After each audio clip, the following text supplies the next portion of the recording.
Bienvenido a un nuevo episodio de Objetivo Libertad Financiera. Si alguna vez has contratado un PIAS, un plan individual de ahorro sistemático, o no, porque estoy convencida de que conoces a alguien que lo tenga, este episodio es para ti. Porque lo que vas a escuchar hoy no es la típica explicación que te da el banco o el comercial de turno. Aquí vamos a destapar qué hay realmente detrás de todos estos productos, comisiones escondidas, estrategias de venta que juegan con la confianza de los ahorradores y las consecuencias que puede tener en tu dinero a largo plazo. Si tienes un PIAS y sientes que te han engañado o si te ves atrapado en él y no sabes qué hacer, este episodio de verdad es para ti. Vamos a hablar qué opciones tienes, explicar la fiscalidad a fondo para entender esas rentas vitalicias entre comillas, qué otro tipo de productos tiene renta vitalicia si esto es de verdad lo que quieres, qué vías legales existen y qué alternativas hay para que recuperes el control de tu dinero. Y te voy a pedir algo muy importante. Si conoces a alguien que tenga un PIAS, pásale este episodio. Puede que le ayudes a abrir los ojos antes de que sea demasiado tarde. O incluso a aquella persona que no tiene los conocimientos financieros suficientes para que, pues en definitiva, no se la cuelen. Quédate porque lo que vas a escuchar hoy puede marcar un antes y un después en tu manera de ver este producto de inversión. Empezamos.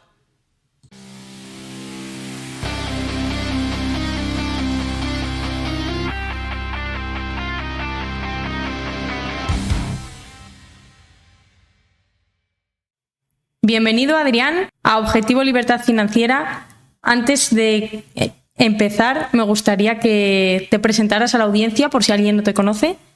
¿Quién es Adrián y qué crees que puedes aportar hoy a la comunidad? Bueno, pues a ver cómo me presento. A ver, yo soy profesor, ¿vale? O sea, no tengo nada que ver con finanzas, pero algunos me conoceréis por tu interés compuesto, que eso sí que tiene que ver de finanzas. Y bueno, soy un friki de las finanzas, aquí pues hablando de muchos temas, porque me gusta investigar, porque me gusta, pues, soy una persona curiosa y entonces, bueno, pues el tema de hoy que estuvimos hablando el otro día, pues yo precisamente lo había investigado bastante y te dije, pues claro que sí. Vamos a hablar de PIAS, ¿no? Esos planes individuales de ahorro sistemático. Vamos a intentar explicar con un lenguaje súper sencillo y súper llevado a la práctica qué es un PIAS, cómo funciona, cómo tributa. Realmente me ha escrito un montón de gente en relación a que o le han intentado vender un PIAS o que tiene un PIAS y no sabe qué hacer, tampoco llega a entender con exactitud cómo funciona la fiscalidad, no. Entonces, realmente me hacía mucha falta que vinieras hoy a Objetivo Libertad Financiera, Adrián, porque realmente yo tampoco sé mucho sobre PIAS. Entonces, te voy a tratar de exprimir todo el jugo para que me expliques a mí. O sea, si lo entiendo yo, creo que la audiencia lo va a entender. Entonces, para empezar, ¿qué es un PIAS y cómo funciona? Vale, pues un PIAS es un producto bastante complejo o puede ser bastante sencillo. Hay dos tipos de PIAS, ¿vale? Hay un tipo de PIAS que es simplemente como si fuera una cuenta de ahorro. Antes de entrar ahí, el PIAS es un producto de aseguradora, ¿vale? Es decir, no es un producto bancario, es un producto de aseguradora. Aunque haya bancos que te ofrezcan un PIAS, el banco ejerce como mediador de seguros, pero es realmente con una aseguradora la que firmas, ¿no? Si firmas un PIAS con la Caixa, realmente lo estás firmando con Vida Caixa, ¿vale? Vale. Entonces, le rige la normativa de seguros. Y entonces hay planes de ahorro que pueden ser PIAS y no son necesariamente malos, porque, por ejemplo, hay PIAS que tienen a lo mejor un 2% de interés garantizado y funcionan prácticamente con una cuenta de ahorro, ¿vale? Que tú puedes comprar y rescatar sin ningún tipo de problema y una operativa relativamente sencilla. Entonces, estos son la minoría. Y entonces el resto son unit linked, ¿vale? Que son productos de inversión. Entonces, lo que suelen hacer estos unit link, los PIAS unit link, son invertir en cestas de fondos de inversión, ¿vale? Es lo que suelen hacer. Podrían invertir en más cosas, pero normalmente se meten en fondos de inversión. Estos serían las dos variantes. Y los segundos suelen ser los que más problemas se están dando a la gente. ¿Y estos segundos en qué invertirían o cómo funcionan? ¿Qué diferencia hay entre los unit link y los otros? Los otros son como una cuenta de ahorro. Por ejemplo, te dicen, de hecho había uno que tenía la Caixa hace poco, no sé si lo sigue teniendo, que daba un 0,5% anual, era Caixa Futuro y lo ofrecen o lo ofrecían, ahora no sé cómo está, pero ofrecían el formato SIALP y el formato PIAS. Y entonces, básicamente, la diferencia entre el SIALP y el PIAS es la fiscalidad, pero el interés era exactamente el mismo, 0,5% anual. Yo, de hecho, lo contraté para hacer la prueba y efectivamente yo aportaba, si solicitaba el rescate me llegaba al momento, o sea que no había ningún tipo de problema en la operativa. Entonces, esto es como una cuenta de ahorro, simplemente que no tiene la cobertura del Fondo de Garantía de Depósitos, ¿vale? Porque un Fondo de Garantía de Depósitos no cubre a aseguradoras. Y por mucho que os digan el consorcio de compensación de seguros, olvidaos, ¿vale? El consorcio de compensación de seguros no indemniza nada. Solo coge el patrimonio de la aseguradora y la liquida. Si está el dinero, te lo dará, y si no está el dinero, pues no te lo dará. O te dará lo que quede. Entonces, por otro lado, los Unit Link invierten en fondos de inversión. Al final, lo más cercano a un PIAS en formato Unit Link sería una cartera gestionada por un banco o un robo-advisor. ¿Vale? Esto sería el formato más cercano. Lo que pasa es que la carcasa es completamente distinta y las condiciones pues también. Vale, pero llegado a la práctica, realmente, imagínate que tú eres la persona de la aseguradora y yo la clienta. Me quieres vender un PIAS y tú me dices, bueno, contrata este producto en el que vas a invertir 100 euros al mes, por ejemplo, y te va a dar una rentabilidad de un 0,5 anual, ¿no? Que es una cesta de fondos, para que yo lo entienda, que no tengo ni idea ni de finanzas ni de nada. Vale, esto te podría pasar, lo único, de hecho, esto que dices es así porque normalmente te dan unas tablas de rentabilidad. Yo he hecho varias, ¿cómo se dice? Lo de mystery shopper, ¿no? Lo de hacer como que vas a contratar. El cliente oculto, sí. Vale, y entonces he visto las prácticas y efectivamente te dan eso, te hacen unas tablas donde te dicen una cierta rentabilidad y normalmente no suelen mencionar que son productos de inversión, ¿vale? A mí me ofrecieron PIAS Unit Link diciendo que yo iba a sacar un 8% anual. Meca. Y lo de que era un producto de inversión que invertía en cosas, pues esa parte, no siempre, pero en la mitad de las ocasiones más o menos se les olvidaba, ¿vale? Estaría divertido publicar las grabaciones de eso, pero me voy a abstener para que no me demanden. Pero está curiosa la cosa, ¿no? Entonces, ves que te dicen eso. Obviamente, si es un 0,5% interés garantizado, lo dice, efectivamente, es un interés garantizado por la aseguradora. Si la aseguradora no se va a hacer puñetas, eso te lo van a dar.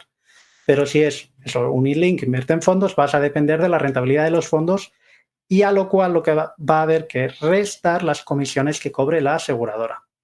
¿Vale? Que normalmente ya por eso es una de las cosas que dan problemas, es porque las comisiones tienden a ser altas. Entonces esto es lo que merma mucho la rentabilidad. O sea, realmente tú que trabajas en la aseguradora X me estás ofreciendo un producto que me garantiza un 0,5 anual y encima me vas a cobrar comisiones.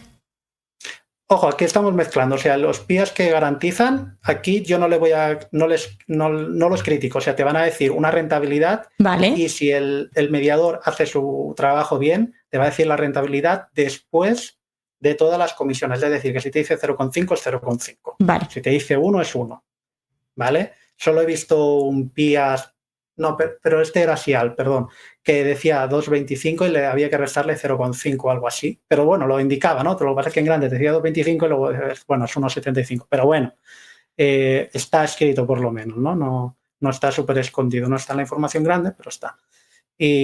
Pero los que son de inversión no son de interés garantizado. O sea, nunca vas a ver en la información que te facilitan una rentabilidad publicada por la aseguradora como diciendo 8% anual porque no pueden, no deben decir eso. Eso lo suele decir el que te lo vende. Entonces te dice, mira, esto está dando un 8%, mira la rentabilidad histórica, mira, este año ha dado un 28, tal. Pero me estás diciendo que esto, claro, a ti te suena maravilloso, pero dices, ¿yo por qué sé? Digo, pero esto se lo ofrecen a una persona más mayor y le pueden hacer firmar aquí, o bueno, no necesariamente mayor, una persona que no entienda del tema y dice, coño, me están engañando en el banco cuando aquí la aseguradora tal me va a dar un 20%. Y realmente, claro, es una cesta de fondos de renta variable. ¿Por qué crees que es tan comercializado, a diferencia de, por ejemplo, un fondo de inversión que pueda tener la propia entidad? El fondo de inversión tiene comisiones máximas por ley. El PIAS no. Entonces, pongo ejemplos. Hay un PIAS, no voy a decir nombres de aseguradoras, ¿vale? Pero creo que los que hayan buscado Bueno, a lo mejor se me escapan, ¿eh? Yo voy a intentar evitarlos. A mí me han ofrecido un PIAS que tiene comisión de aportación del 70%. Encuentro el fondo de inversión que pueda cobrar eso. La ley no lo permite.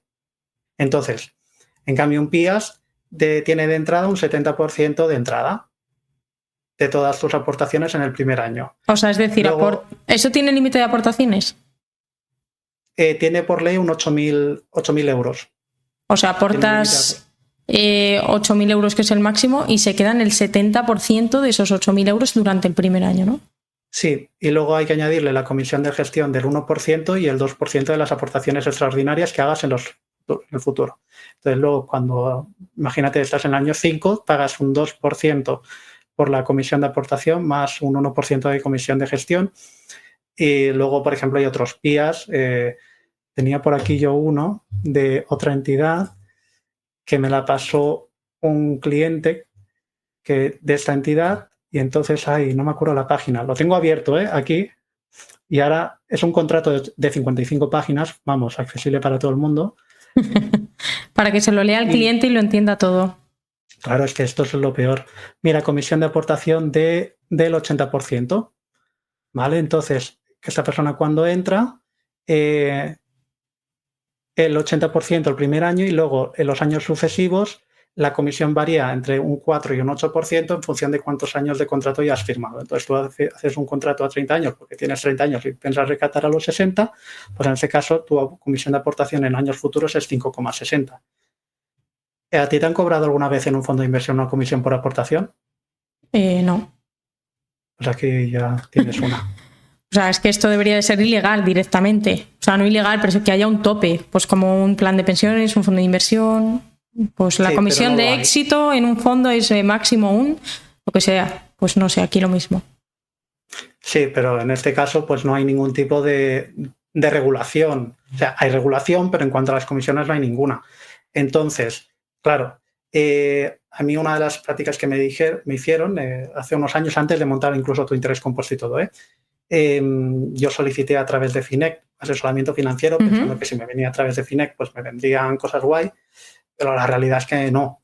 Me vino un señor que además se llamaba igual que yo, se llama Adrián, no voy a decir el apellido. Vale. Y entonces este señor, además de más o menos mi edad, o sea, era joven y tal, me dice, no, porque los planes de pensiones, yo le explico mi situación, yo tengo tanto dinero en fondos de inversión, tanto en plan de pensiones tal, y entonces me denosta los planes de pensiones que muy malos, bla, bla, bla.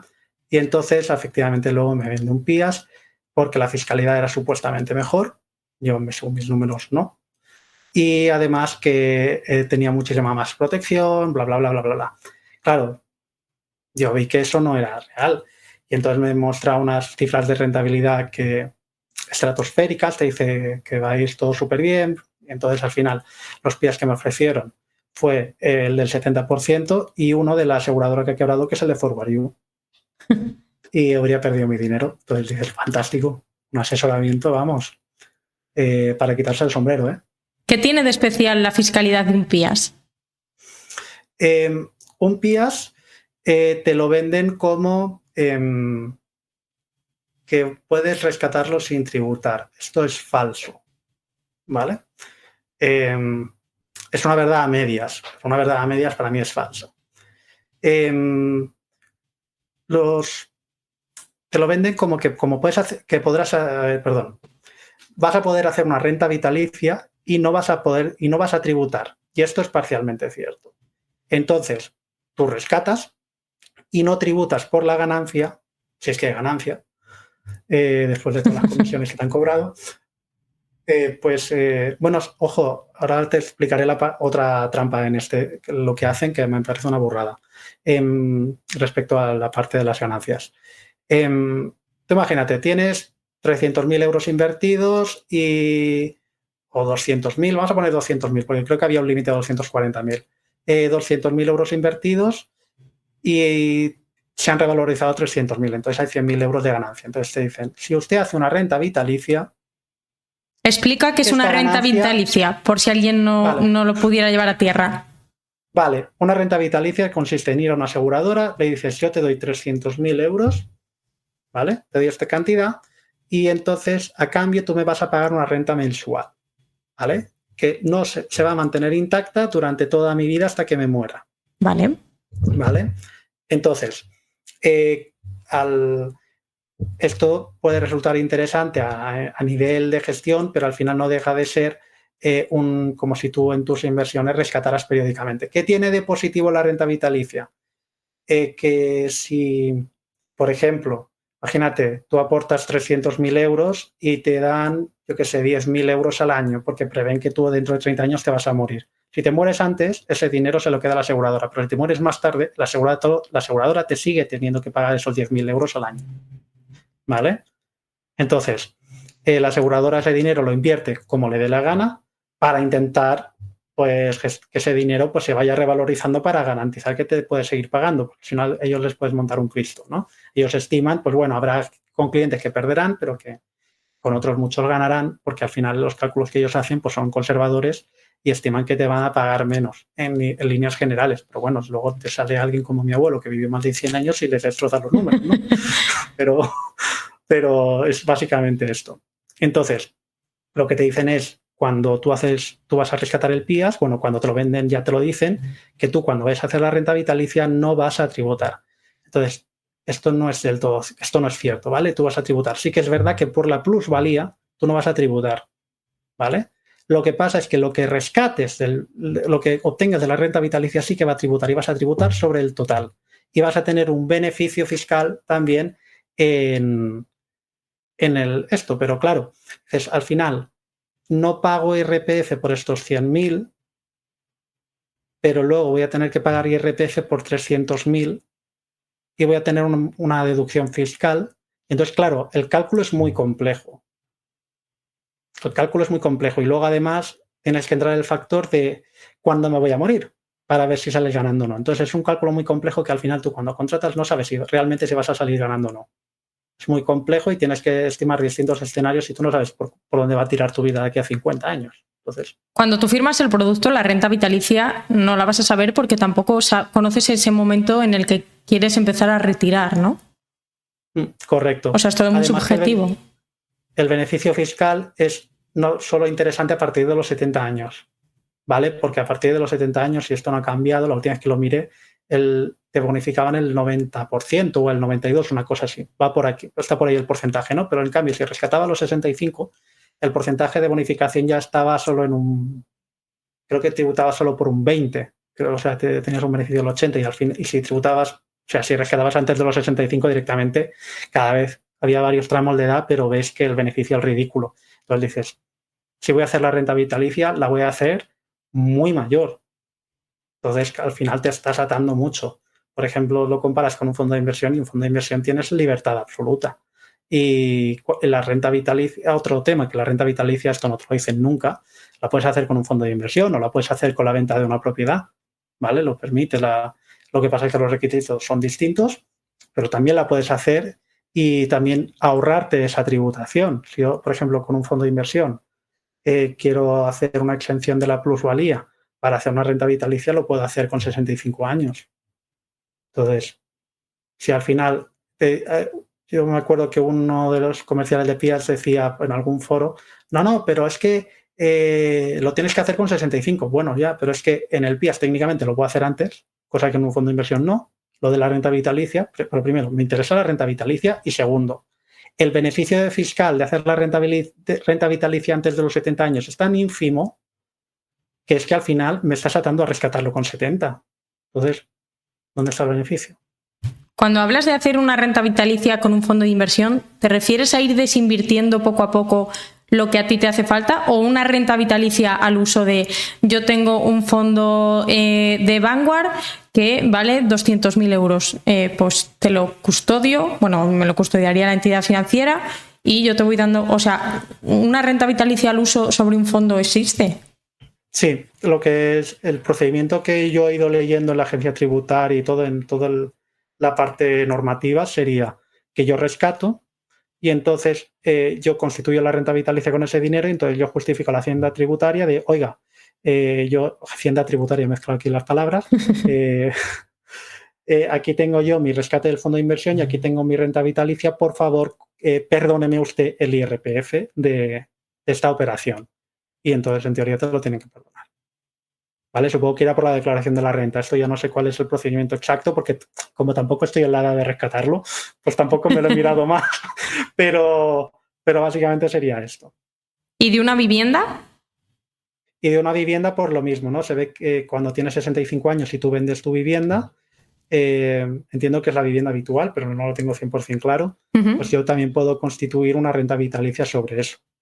Pero al final, si tú vendes tu vivienda para comprarte otra, pues puedes a lo mejor ahorrarte parte de los impuestos por la revalorización de la vivienda, entiendo, ¿no? Tampoco conozco mucho el detalle, solo sé que se puede hacer con una vivienda, pero vamos, que incluso con una vivienda también se podría hacer. Realmente con muchísimos productos de inversión.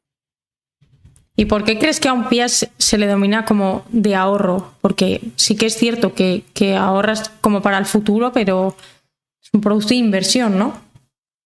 Sí. Yo creo que mete la palabra ahorro quizás como para romantizarlo, ¿no? Para la venta, para a nivel comercial.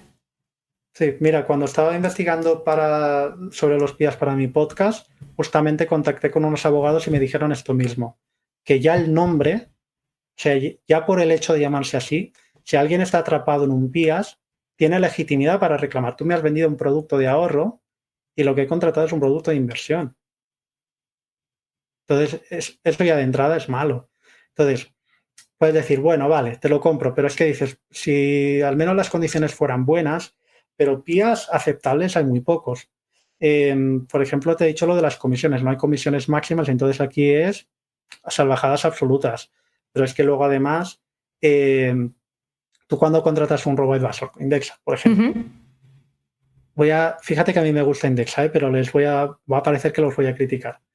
Cuando Indexa te dice, no, yo cuando gestiono los fondos te voy a dar la clase institucional. Hombre, es que tienes obligación de darme la institucional. En un servicio de gestión discrecional tienes que darme siempre la clase institucional. Entonces, por ejemplo, tú te vas al robo-advisor de Bankinter y vas a ver que el robo-advisor de Bankinter te va a dar clases institucionales. Te vas al de Open Bank, que tiene unas comisiones algo altas para mi gusto, pues también te da las clases institucionales. Pero no lo hacen porque quieren. Lo hacen porque la normativa así lo exige. Si yo cojo un fondo de inversión que lleva otros fondos debajo, vas a ver que también lleva las clases institucionales. Te vas a los fondos perfilados de cualquier banco tradicional, te vas a ver encontrar comisiones de gestión del 1,5, del 2, pero los fondos que llevan cartera son fondos en su clase institucional. Nuevamente, no porque quieran, sino porque la normativa se lo exige. Ahora vete a la cartera de un PIAS. Y ahí cambia todo el panorama. Las clases son las clases sucias, las clases retail. Por ejemplo, un PIAS de AXA, esto lo voy a decir porque es información pública, o sea, esto ya no voy a decir lo que yo he descubierto y lo que me han ofrecido. Tú te vas a un PIAS de AXA y te vas a encontrar un PIAS de AXA, un fondo de Fidelity, el Fidelity World, en la clase E, que tiene unas comisiones totales del 2,6 aproximadamente, cuando su clase limpia, la clase Y, creo que rondaba el 0,8 o 0,9. Entonces, claro, yo decía, el Fidelity World es un fondo que yo he llevado en cartera hace años y existe la clase A, también la clase A es retail y tiene unas comisiones del 1,8, pero han puesto la clase E, que tiene unos costes, creo que, a lo de memoria, a lo mejor es 2, te estoy diciendo 2,6 y a lo mejor es 2,4, no lo sé. Pero vamos, eso era un 2 largo. Entonces dices, te vas a un PIAS de Aegon y te vas a encontrar exactamente lo mismo. Te encuentras un fondo de Bankinter Bolsa Española, al menos yo cuando lo investigué, y la clase era la R, que es la retail de Bankinter. Entonces dices, ¿estos fondos que hay en cartera los han cogido por ser buenos o los han cogido porque les dan más retrocesión? Yo no voy a acusar, pero ¿por qué están esos fondos y no otros? Porque no hay indexados en ninguna cartera de PIAS que yo haya encontrado. A lo mejor hay un PIAS con indexados en cartera, yo no lo conozco. Bueno, sí, perdón, uno, de CaixaBank. Anda narices. Los PIAS destino de CaixaBank, que ya se han dejado de comercializar, se han debido dar cuenta, tiene una comisión de gestión del 1,67, pero no tiene más comisiones que esa y la cartera son indexados. ¿Por qué realmente un PIAS, me pongo en la situación de la aseguradora que quiere vender un producto de ahorro, de inversión o como lo quieran llamar, como se lo quieran inventar, realmente no ofrece esas clases institucionales? Si es que realmente sería algo bueno para el inversor.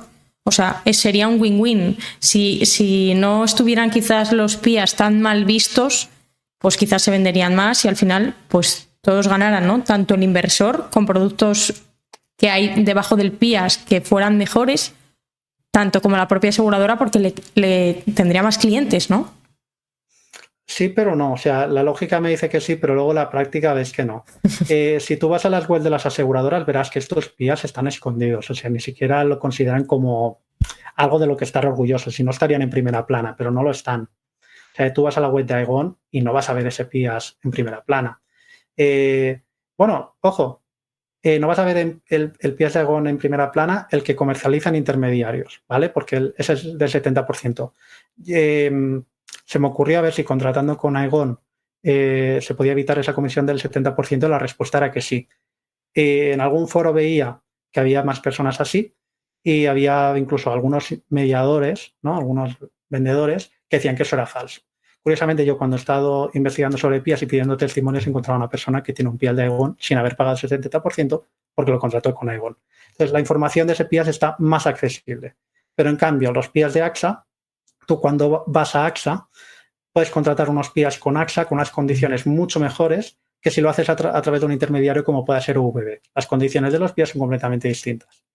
¿Vale? Las condiciones del PIAs de AXA contratado con un agente de AXA no es que sean maravillosas, pero en comparación no tienen unas comisiones de aportación del 19%, que sí que tienen los de VB.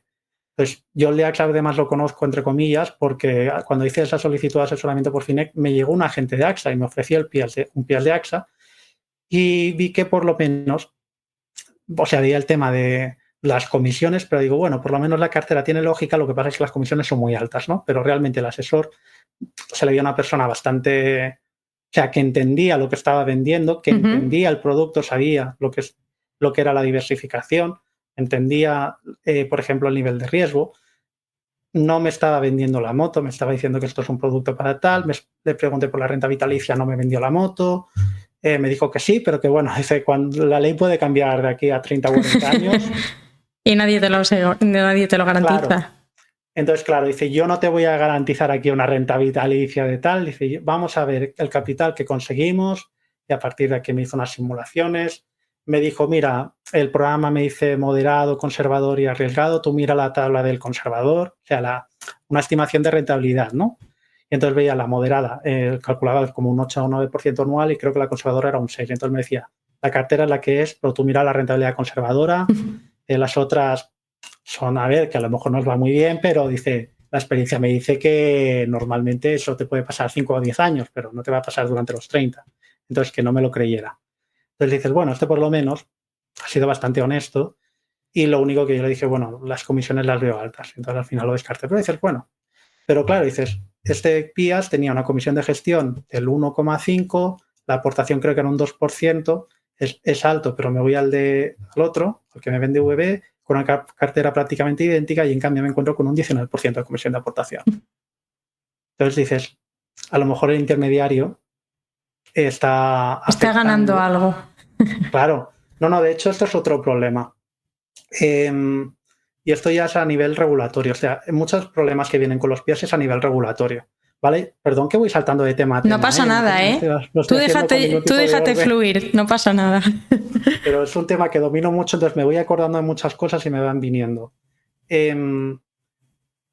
Supongo que algunos de vosotros, ¿no? De la audiencia, alguna vez os habrán asesorado, habrán hecho algún test de asesoramiento financiero en alguna entidad, ¿no? Entonces, por ejemplo, si yo hago un test de asesoramiento en ING y me ofrece un fondo de ING, ves que en el test y en el PDF que te saca pone asesoramiento no independiente, ¿vale? ¿Por qué? Porque al final me está colocando un fondo de la casa y lo mismo pasa en Banco Sabadell, ¿vale? Yo digo estas dos entidades porque yo he hecho la prueba en estas dos.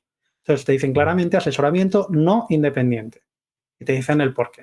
Porque el producto que te ofrecemos nos paga.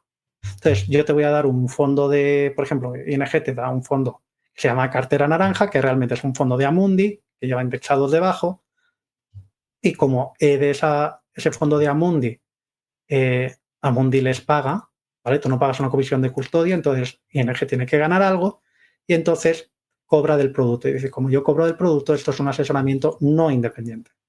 Que seguimos creyendo que es una buena oferta para ti, pero no es independiente y no ha tenido en cuenta otros productos del mercado. por eso no es independiente. ¿Qué pasa? Este producto es de seguros, los PIAs son productos de seguro, entonces la regulación es otra. Y entonces yo me voy a la ley te iba a decir la ley del seguro y no es la ley del seguro, tenía por aquí abierta, es una ley del 2006 que se llama la Ley de Mediación de Seguros y Reaseguros Privados. Y entonces, ¿qué pasa? Que si me voy al artículo 26, perdón por la pausa. No pasa nada. Aquí está. Hago una mini pausa para explicar un concepto. Cuando tú contratas un seguro, lo tienes que contratar a través de un mediador, pero el mediador puede haber varias figuras. Está el agente y el corredor. ¿Vale? El agente está vinculado a una aseguradora y el corredor no. Y al corredor se le llama independiente. Y entonces, seguro muchos de nosotros, yo incluido, hemos firmado alguna póliza de seguro, de hogar, de coche, con una correduría. Y en otras lo habremos hecho con un agente, ¿no? No es lo mismo ir a la correduría de seguros del barrio o una correduría online que ir a la oficina de Mapfre o la oficina de Allianz o de la oficina que sea. Entonces, si yo voy a una oficina de Mapfre, la persona que me atiende es Mapfre. En cambio, si yo contrato me voy a la correduría de mi barrio o a una correduría, por ejemplo, yo qué sé, Ferrero Ojeda, que es una de las más grandes de España, o RSM Insurance Brokers o cualquier otra, pues me vende también Mapfre. La diferencia es que yo, cuando lo hago con una correduría, esa persona no tiene vinculación contractual con Mapfre. Esta es la diferencia. Digo Mapfre por decir una, porque como Mapfre no tiene PIAs, no creo que me vaya a decir aquí nada por mencionarlos. Entonces, ¿qué pasa? El corredor de seguros es independiente simplemente por no tener vinculación contractual con la aseguradora. Pero yo cuando contrato a una póliza de seguro de cualquier tipo en una correduría, ¿la correduría me paga o cobra del producto? Cobra del producto. Yo pago lo mismo. Me da igual dónde contratarlo. La diferencia es que la correduría trabaja a lo mejor con 15 aseguradoras y el agente Mapfre pues trabaja con Mapfre. O hay agentes que a lo mejor trabajan con 2 o 3 aseguradoras, pero con más no. Entonces, el corredor en teoría trabaja con muchos, digo en teoría, porque a lo mejor hay corredurías que no tienen contacto con muchas, ¿no? Pero en teoría tiene un amplio abanico. Esa es la diferencia. Entonces, ¿qué pasa? Si yo contrato un PIAS con una correduría o con alguien que es una correduría online o que tiene un vínculo contractual con una correduría y por tanto al final tú firmas con la correduría, te dicen yo soy independiente. Y lo peor es que a nivel legal es verdad, pero para mí tú no eres independiente si cobras del producto, porque al final tienes un conflicto de interés porque tú me podrías vender otro producto, pero me vendes este otro porque te paga más. Exacto. Entonces al final la recomendación que te da está sesgada, alterada. Exacto. Sí, está sesgada, no es una recomendación pura de tal. Entonces, un asesoramiento independiente es yo te pago 100, 200, 300 euros, lo que sea, lo que valgan tus servicios y el producto que me das es este, porque es el mejor para mí y tú no tienes ningún tipo de vinculación con eso. Pero la normativa de seguros esto no lo contempla. Entonces, dice que simplemente si tú eres corredor, eres independiente porque no tienes vínculo contractual con la aseguradora y por tanto eres independiente. Y entonces alguien te vende un PIAS y como es corredor de seguros, pues te puede decir que es independiente, pero cobra del producto. ¿Sabes más o menos sobre qué porcentaje puede estar un corredor que cobra en función de si contratan o no un PIAS con él? ¿O me estoy ya metiendo en un barro terrible? No, o sea, es una pregunta buena, pero yo no he encontrado esas cifras. Lo que sí sé, hablando con otras personas del sector, conozco a varias, como no tengo permiso a lo mejor para mencionarlos, me lo voy a evitar, pero a lo mejor me dirían que sí, pero no les he preguntado. Pero me dijo que uno de esos agentes, en este caso es un agente, me dice, mira, yo puedo colocar PIAS, pero no lo hago porque me parece, que hagamos que lo que hay no me parece correcto. Entonces él me decía, yo tengo también acceso a poder vender unos unit link que no son PIAS, que tienen unas comisiones más comedidas. Y me dijo, yo me llevo un 0,2. Dice, gano menos, pero por lo menos puedo dormir por las noches, ¿no? Exacto. De que lo que he colocado tiene unas comisiones aceptables, no está invirtiendo en basura, las comisiones no se le van a comer la rentabilidad, he hecho un perfilado de riesgo adecuado. Entonces, dice, yo puedo dormir por las noches. ¿Habrá productos mejor? Puede ser que sí, pero yo por lo menos no he colocado mal producto. Esto me explicaba, ¿no? Entonces decía, yo por eso yo no coloco PIAS. Entonces, claro, él me explicaba, dice, que la gente que los vende, dice, claro, que yo lo que veo, que hay auténticas burradas, ¿no? Auténticas barbaridades. Y lo peor es que tienen el amparo legal. Y yo creo que al final o el regulador mete mano o esto llegará a través de sentencias judiciales, ¿no? Que lo peor es que ya empiezan a llegar sentencias judiciales sobre cómo se venden estos productos. Por ejemplo, lo que tú decías de que se llama de ahorro, ya hay una sentencia judicial que lo dice. Creo que es del año pasado, y la sentencia ya es firme de hace unos meses de la Audiencia Provincial de Madrid, que dice que, claro, una señora contrata una serie de pías porque le venden que es un producto de ahorro y luego al cabo de los meses, cuando se da cuenta, dice, ¿por qué si he metido 7.000 euros, por qué solo tengo 2.000? Claro, tenía unas comisiones de entrada exageradas y se le habían comido la rentabilidad, y entonces esta señora pues se ve que al final, claro, no lo acabó denunciando, ¿no? Supongo que reclamaría a la aseguradora o a la persona que se lo vendió, y al final pues acabó demandando y ha ganado. Y luego, obviamente, demandaron no a la aseguradora, demandaron a quien lo vendió. Entonces esta empresa recurrió a la sentencia, pero la Audiencia Provincial de Madrid ha dicho que no, que la sentencia es correcta y que, bueno, de momento no sé si pueden recurrir más. No sé si esto puede llegar al Supremo o no, pero vamos, de momento la sentencia era eso, que es un producto, que le han vendido a ella un producto de ahorro y es un producto de inversión. Y realmente están llegando ahora sentencias ya de esto. Sí, de hecho hay también una resolución de la DGS en referencia a un PIAS de Forward You que decía que, bueno, resumiendo mucho, que había mala praxis en la venta, ¿vale? Y entonces yo siempre veía muchas veces en foros que había gente quejándose, luego salían algunos vendedores diciendo no, que el PIAS era maravilloso y tal, pero la realidad es que empiezan a llegar reclamaciones, empiezan a llegar sentencias, porque al final, claro, el PIAS es un producto relativamente nuevo, es muy joven, nació no sé si fue en 2005 o 2007, una cosa así, y realmente no es y tampoco empiezan todas las aseguradoras de inmediatamente el PIAS, ¿no? Al final la normativa existe, pero luego la implementación poca. Por ejemplo, llevamos ya años, me salgo del producto un momento, hay un producto que la normativa prevé actualmente, que es un plan de pensiones europeo, paneuropeo, ¿no? De que tú puedes tener tu plan de pensiones, aplicar las deducciones fiscales del plan de pensiones y poder mantener tu plan de pensiones si te vas a otro país de la Unión Europea. ¿Qué banco está vendiendo ese producto? Ninguno. Nadie. Es decir, aquí pasa un poco lo mismo, ¿no? No todas las aseguradoras se lanzaron en masa a comercializar PIAS. Entonces, claro, hasta que ya eso crece y empieza a haber una masa de clientes y todo, no empieza a salir, digamos, todo lo que hay dentro, ¿no?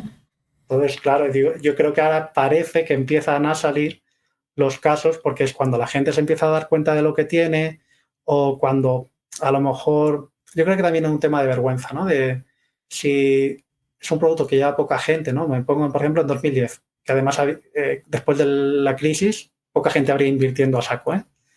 Entonces dicen, coño, he contratado esto y me han tomado el pelo. ¿Y cuánto debe valer un abogado?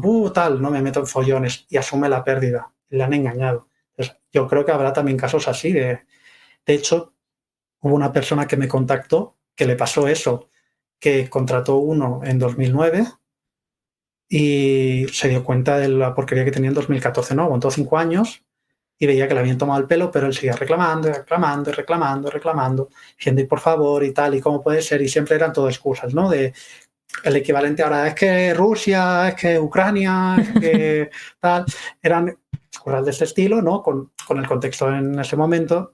Porque un PIAS, perdona que te interrumpa, no se puede cambiar los productos subyacentes dentro del mismo, ¿no? Quiero decir, yo hoy estoy en un fondo de renta variable y por lo que sea mi aversión al riesgo cambia y me puedo llevar a otra cosa. Y lo mismo con un plan de pensiones. ¿Un PIAS puedes cambiar de PIAS? Son traspasables entre sí, el problema es que la oferta es muy limitada, entonces dices, claro, y volvemos otra vez al tema de las comisiones que hay, ¿no? Entonces hay gente que a lo mejor me meto de mata mala, mata peor, ¿sabes? Entonces, eso es otra. Entonces dices, ya me han engañado una vez como para que me engañen una segunda. Entonces, aunque técnicamente esa vía existe, ves que PIAS muy buenos no hay, ¿no? Yo decía incluso, he dicho más de una vez, por ejemplo, CaixaBank ahora porque lo ha dejado de comercializar, y es una pena porque era el único que tenía indexados debajo y que no tenía unas comisiones súper abusivas que yo haya visto. También hay alguno de PSN, pero no lo tengo muy claro porque no tengo todos los datos de la póliza. Entonces no me atrevo a dictar sentencias sobre ese PIAS, digamos. Pero el de CaixaBank yo decía, ostras, 1,67 de gestión es alto, pero para ser banca está aceptable, ¿no? Contando que la comisión máxima es 2,25. 67 de gestión aceptable. O sea, es que para las personas que invertimos en otros vehículos, ahí sigue pareciendo muy salvaje. Claro, es alta, pero claro, tú ponte te tienes que, claro, a la hora de analizar estos productos, te tienes que poner ya en la piel de la persona de pie, la persona que solo va a entidades que pueda pisar a pie. Entonces, yo ya sé que una comisión de 1,67 es alta cuando tienes a Mindestor que te lo hace por 0,3 o Indexa que te lo hace por 0,4 0,5. Pues, esto lo sé yo. Pero claro, esto solo dices a una persona que en entidades online no se fía, entonces te dice, sí, muy barato, pero no sé qué, ¿no? Eso te lo dejo a ti, ¿no? Yo quiero ir a un sitio que pueda ir en persona. Entonces, dices, bueno, la comisión máxima legal en un fondo de inversión es 2,25 y CaixaBank te da uno con una comisión de gestión del 1,67 en un producto que no tiene máximo legal, pues dices, pues esto, digamos, en el país de los, ¿no? El país de los ciegos, el tuerto es CaixaBank, ¿no? Era algo así. Hay un refrán que es algo así, ¿no? En el país de los ciegos, el tuerto no tengo ni idea. Algo así es. Como que dentro de todo lo malo, ¿no? Pues lo más tolerable, ¿no? Sería CaixaBank, que lo dejó de comercializar. Entonces yo decía, bueno, personas que hay atrapadas en un PIAS podrían pedir a CaixaBank, traspásamelo, ¿no? Por lo menos sé que tengo unas comisiones más aceptables y estás metiendo indexados en clase institucional. Pues bueno, ya está mejor, ¿no? Eso ya es una mejora muy, muy grande. Pero, y unos gastos totales, yo hice el cálculo y me salieron gastos totales del 1,8. Y dices, bueno. ¿Hay algún perfil recomendado para alguien para que se abra un PIAS? Quiero decir, ¿quién puede plantearse y quién ni de broma puede contemplar la posibilidad de un vehículo así para incorporar a su cartera? Bueno, a día de hoy nadie. Pero claro, es muy triste, ¿no? O sea, realmente el PIAS, si alguien tiene intención de hacer una renta vitalicia, realmente es un producto interesante, ¿vale? Pero claro, el problema es que no hay un PIAS que digas, no, Indexa no ha hecho un PIAS, ¿no? Si Indexa hiciera un PIAS o Finicens o Invesni, es bueno, pues con unas comisiones en línea con lo que ofrecen en otros productos, pues hubiera estado interesante. De hecho, yo creo que aquí la bala que se disparó en el pie de Finicens fue eso. Finicens empezó con un Unit Link, no empezó con carteras de fondos, empezaron con un Unit Link y doy fe porque yo tuve ese Unit Link, fue de mis primeros productos de inversión, pero no era PIAS, era Unit Link, pero no era PIAS. Y yo creo que si Finicens hubiera hecho Unit Link PIAS también, en sustitución o en añadido, hubieran sido la vía de escape para muchísimos. Porque hay mucha gente atrapada en PIAS y a mí me escribe mucha gente atrapada en PIAS que dice que no sé que lo puedo traspasar, pero no sé a dónde. Claro, es que es exactamente lo que dices, exacto. No le puedes decir, vete a Finicens. No puedes porque no lo tiene. Entonces dices, o sea, si Finicens, mira, si los de Finicens me escuchan, pues ya podrían aprender, ¿no? Decir, oye, pues podríamos hacer un PIAS para esta gente, ¿no? Ya que tienen la relación con Caser y los Unilink, no debe ser tan complicado, supongo. Entonces, si hubiera un PIAS con unas comisiones comedidas y si tú tienes claro que vas a rescatar en la jubilación sí o sí, pues puede estar interesante. Pero en otro caso no, porque al final si te vas a comer unas comisiones tan altas, en el supuesto que vayas a tener un beneficio fiscal, no hay que tener solo en cuenta la fiscalidad, hay que tener en cuenta los costes totales y los costes totales son los del producto y los impuestos. Esos son los costes totales. Entonces, yo creo que aquí es lo importante y al final lo que a todos nos importa al final es la rentabilidad. ¿De qué me sirve que no pagar impuestos si luego la rentabilidad es muy mala? De hecho, una cosa que tenía en la cabeza que luego te lo recuerdo, porque me venía según iba hablando. Hay una cosa que yo flipé, que había una persona que decía que según la aseguradora ella tenía ganancias, pero ella sabía que no, dice, porque yo he aportado 18.000, pero yo veo para rescatar 14.000. ¿Qué pasa? Que las comisiones que le habían restado no eran como dentro del producto, sino que le quitaban participaciones o no sé cómo se lo cobrarían exactamente, ¿no? ¿Qué dices? Quitándole participaciones. Entonces, claro, la rentabilidad que te dan está maquillada. Está maquillada, pero ojo que a nivel fiscal era así también. Esto es lo peor, que encima si rescataba tenía que pagar impuestos. Ostras. Porque las comisiones eran como que no son dentro del producto. Entonces, claro, oficialmente tiene una rentabilidad positiva y tiene que tributar por las ganancias. Que no existen. No. En claro, realidad. No. La ganancia no existe. Está en negativo. Entonces, claro, yo aquí no quiero afirmarlo con contundencia porque no sé si esas comisiones son deducibles fiscalmente, que yo sepa no, ¿vale? Que yo sepa no, pero a lo mejor alguien luego me dice, oye, sí que está, vale, yo no lo he encontrado, yo lo he buscado y no lo he encontrado. Entonces, claro, dices, yo me quedé, pero ¿cómo puede ser eso? Entonces yo iba mirando y efectivamente digo, es que no entiendo nada. Este producto está muy mal diseñado. Yo creo que al final el problema de aquí es la regulación. O sea, el PIAS podría ser un buen producto, pero no lo es porque la regulación permite auténticas salvajadas, básicamente porque no pone límites a prácticamente nada. Y las sentencias que hay no es tanto porque la norma diga tal, sino porque un poco de sentido común, ¿no? Al final, si tú vendes un producto de inversión, pero no avisas a la persona que es un producto de inversión, es un poco de cabeza, ¿no? Y pueden acogerse a sentencias en otros ámbitos, ¿no? Entiendo yo, de decir, bueno, esto ha pasado en fondos de inversión, esto ha pasado en planes de pensiones, por tanto aquí se entiende que hay que hacer lo mismo y no se está haciendo. También está la normativa MiFID, ¿no? De que al final cuando vendes un producto de inversión hay que hacer el asesoramiento, hay que hacer el perfilado y a lo mejor no lo estaban haciendo, digo a lo mejor porque no lo sé. ¿El test MiFID ahora sabes si lo tienen que hacer para un PIAS? Me imagino que sí que es para cualquier producto financiero, ¿no? Yo entiendo que sí, pero también te digo, a mí la única entidad que me hizo el PIAS cuando hice un poco de Mystery Shopping fue Aegon. Fue la única. Aegon contratando directamente con Aegon. La persona que me intentó vender el PIAS de Aegon con el 70% no me lo hizo. Es que yo creo que si realmente preguntaran el nivel de conocimiento al cliente del producto, no contrataría, o sea, no lo pasaría a nadie. Dada la complejidad, de las comisiones que hay detrás, en qué invierte realmente ese producto, si es de ahorro o es de inversión, o sea, llevado a tierra, a ver, esto es una opinión de barra de bar, no sé qué porcentaje de la gente que tiene un PIAS a día de hoy realmente cuando lo contrató sabía lo que estaba haciendo. Muy pocos. No, por lo que yo he ido hablando, no mucha gente. No quiero decir ninguno, pero la mayoría no lo tenía claro. Pensaba que era algo como seguro.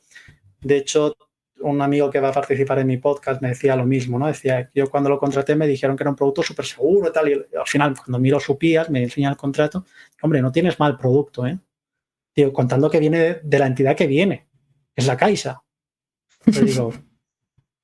Le expliqué todo, ¿no? De la comisión de gestión, algo alta para mi gusto, pero contando que es CaixaBank, pues está muy bien, porque CaixaBank tiene productos mucho peores que esto, mucho más caros y además lleva solo indexados. O sea, realmente, entre comillas, no nos podemos quejar viniendo de donde viene. Y entonces me decía, entonces esto invierte. Es que yo no entendía estas fluctuaciones. Claro, eso lo vendieron como un producto de ahorro, claro, que era muy seguro y tal. Y realmente tiene un producto que tiene un 80% de renta variable. Entonces, claro. Conservador poco. Voy. Sí, claro, absolutamente ninguno. Claro, ahí no hubo ningún tipo de perfilado. Entonces, eso no tenía. Claro, entonces, por suerte está en ganancias y al final él ha decidido mantenerlo. Él ha decidido, bueno, ahora entiendo el producto, está contento con él, pero dice, pero claro, está muy enfadado en cómo se lo vendieron. Porque, claro, él a lo mejor en ese momento no lo hubiera contratado. Totalmente. Y a ver, está contento porque no ha perdido dinero. Pero también hay que pensar en ese coste de oportunidad, ¿no? Porque también podría estar invirtiendo ese capital en otro vehículo que le diera más flexibilidad. O sea, yo entiendo que cuando ganamos dinero estamos enfadados por lo eso, en este caso, pues cómo le vendieron a tu amigo el producto en su día y demás, pero meca, o sea, no dejas de estar atrapado, entre comillas, y sin entrecomillado, en un producto que has entendido, no sé, 8 años después, cómo funciona. Sí, bueno, él tiene la ventana de rescatar sin problemas, tributando como en cualquier otro producto de inversión, en cualquier otro producto de inversión, sin los beneficios de la renta vitalicia, y al final decide, bueno, yo ahora no aporto más, voy a aportar a otros productos por lo que dices, ¿no? Al final sé que hay mejores productos, voy a hacerlo a otros, pero esto como no ha funcionado mal, lo mantengo y como sé que no lo siguen comercializando, que esto os lo dije, mira, ya no lo venden.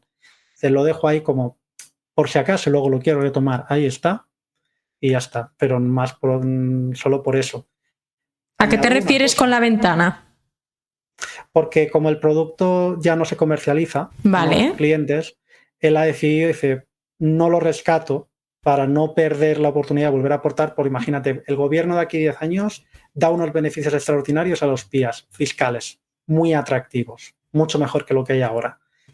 Claro, él tiene un PIAs potable. Entonces él decía, por si acaso, lo mantengo. Que yo le decía, yo si fuera tú, yo lo rescataría y lo metía en Dexla.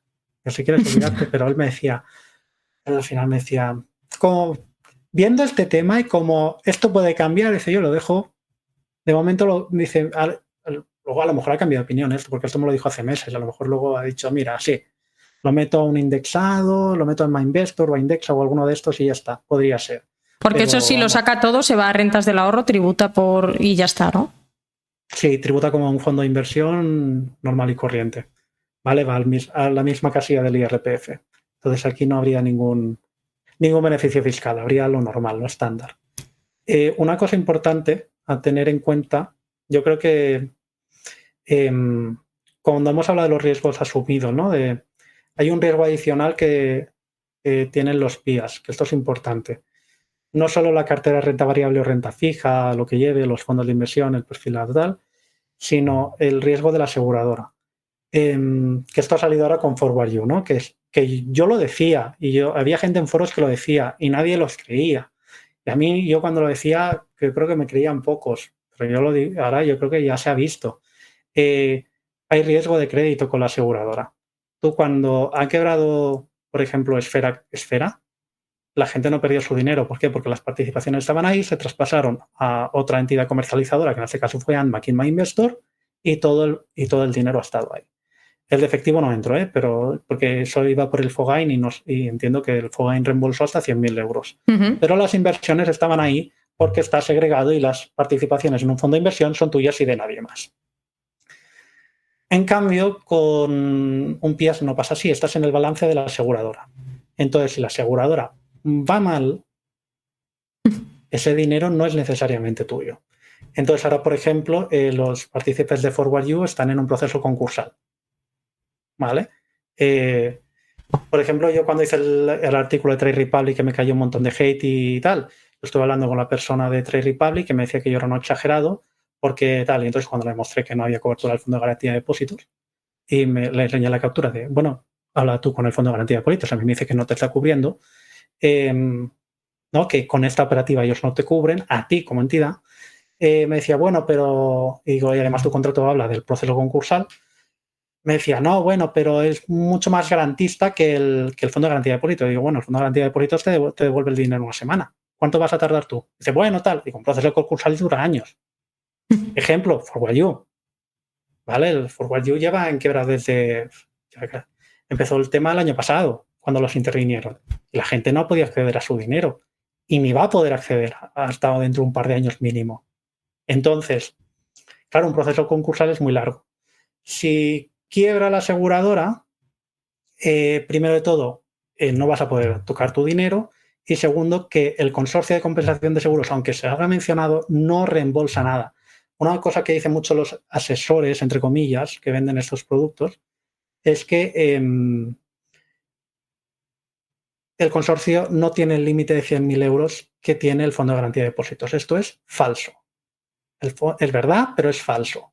Es verdad que no tiene límite, pero es que el consorcio no va a poner un duro. El consorcio lo que hace, el consorcio de compensación de seguros es, entra a la aseguradora, dice cuánto dinero hay y cuánto se debe. Si hay suficiente, pues se paga. Si no hay suficiente, pues a recortar, a meter la tijera. A establecer prioridades, ¿no? Un proceso concursal, yo no soy experto, pero sé que, por ejemplo, hay distintos rangos, ¿no? Entonces, ¿en qué rango te van a meter a ti? Primera pregunta. Por ejemplo, el tema de Luxemburgo, de Forward You, porque iba por Luxemburgo, vendían el triángulo de seguridad, es que van primero los que han aportado productos de inversión y ahorro, ¿no?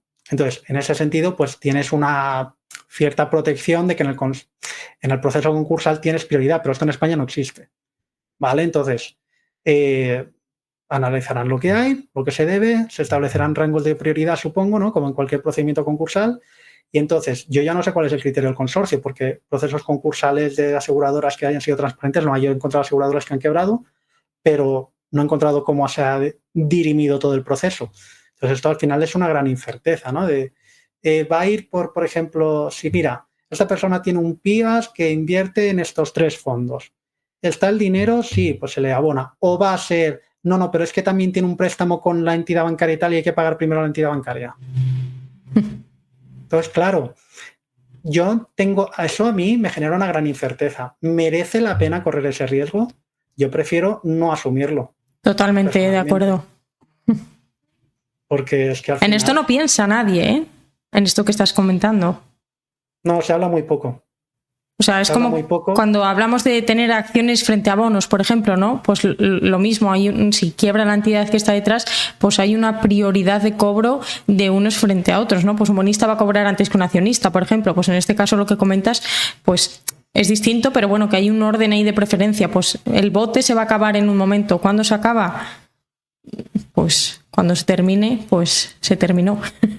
Claro, pero por ejemplo, es que si tú compras un fondo de inversión en MyInvestor y yo compro un fondo de Fidelity, en teoría yo no tengo riesgo de crédito ni con MyInvestor ni con Fidelity. Digo en teoría porque no viene avisado. Si hay riesgo de crédito, lo tienen que avisar. Y además, en teoría, está el tema de las cuentas Omnibus, que está segregado, tal. Y además tenemos un precedente judicial con Banco de Madrid, que el administrador concursal quiso meter mano para pagar las deudas en los fondos de inversión de los clientes y el juez dijo que no, que ese patrimonio estaba separado y no pertenecía a Banco de Madrid, pertenecía a los clientes. Entonces, claro, teniendo ese precedente, que sí, a la gente de Banco de Madrid sé que tuvo mucho estrés porque, vamos, tuvieron el dinero bloqueado porque el administrador concursal estaba RQR, ¿eh? Pero al final, creo que fue el administrador concursal y a lo mejor fue el juez, ya me pongo en duda, a lo mejor los estoy mezclando, pero bueno, hubo uno de los actores que quería meter mano y al final cuando se hace toda la resolución dicen, pues no lo podemos tocar porque este dinero pertenece a los clientes y por tanto no se puede utilizar para pagar la deuda de esta entidad, para liquidarla. Entonces, los clientes recuperaron todo su dinero. Por lo menos ahora hay un precedente judicial y nos podemos agarrar a él y sabemos que el riesgo de crédito es nulo o prácticamente ínfimo, pero si yo invierto en un unit link o en un PIAS o tal, hay riesgo de crédito. Si la aseguradora quiebra, dependemos de en qué situación financiera esté esa entidad. Se me ocurre ahora una pregunta que puede ser estúpida. ¿Herencia de un PIAS cómo funciona? Es decir, yo tengo un PIAS, tengo 35 años, fallezco, simplemente lo heredan mis descendientes y cobran, o sea, pagan lo que tengan que pagar y ya está, ¿no? ¿O hay alguna diferencia con otro vehículo que puedas heredar? Un momento, hacemos una pausa porque esto es importante. El sistema está diseñado para que trabajes toda tu maldita vida, pagues impuestos y dependas de un sueldo hasta la jubilación. No quieren que sepas que puedes poner tu dinero a trabajar para ti. En mi newsletter Objetivo Libertad Financiera te cuento y filtros gratis cada 15 días sin llenarte la bandeja de entrada de spam todo lo que necesitas para tomar el control de tu dinero y empezar a construir desde hoy mismo tu libertad financiera. Suscríbete ahora desde el enlace en las notas del episodio. Sí que hay diferencias, pero yo no he encontrado diferencias claras. O sea, todo va por el impuesto de sucesión. Entonces, si ha ido por renta vitalicia, salvo que la renta vitalicia sea una rara, el dinero se lo va a quedar la aseguradora, ¿vale?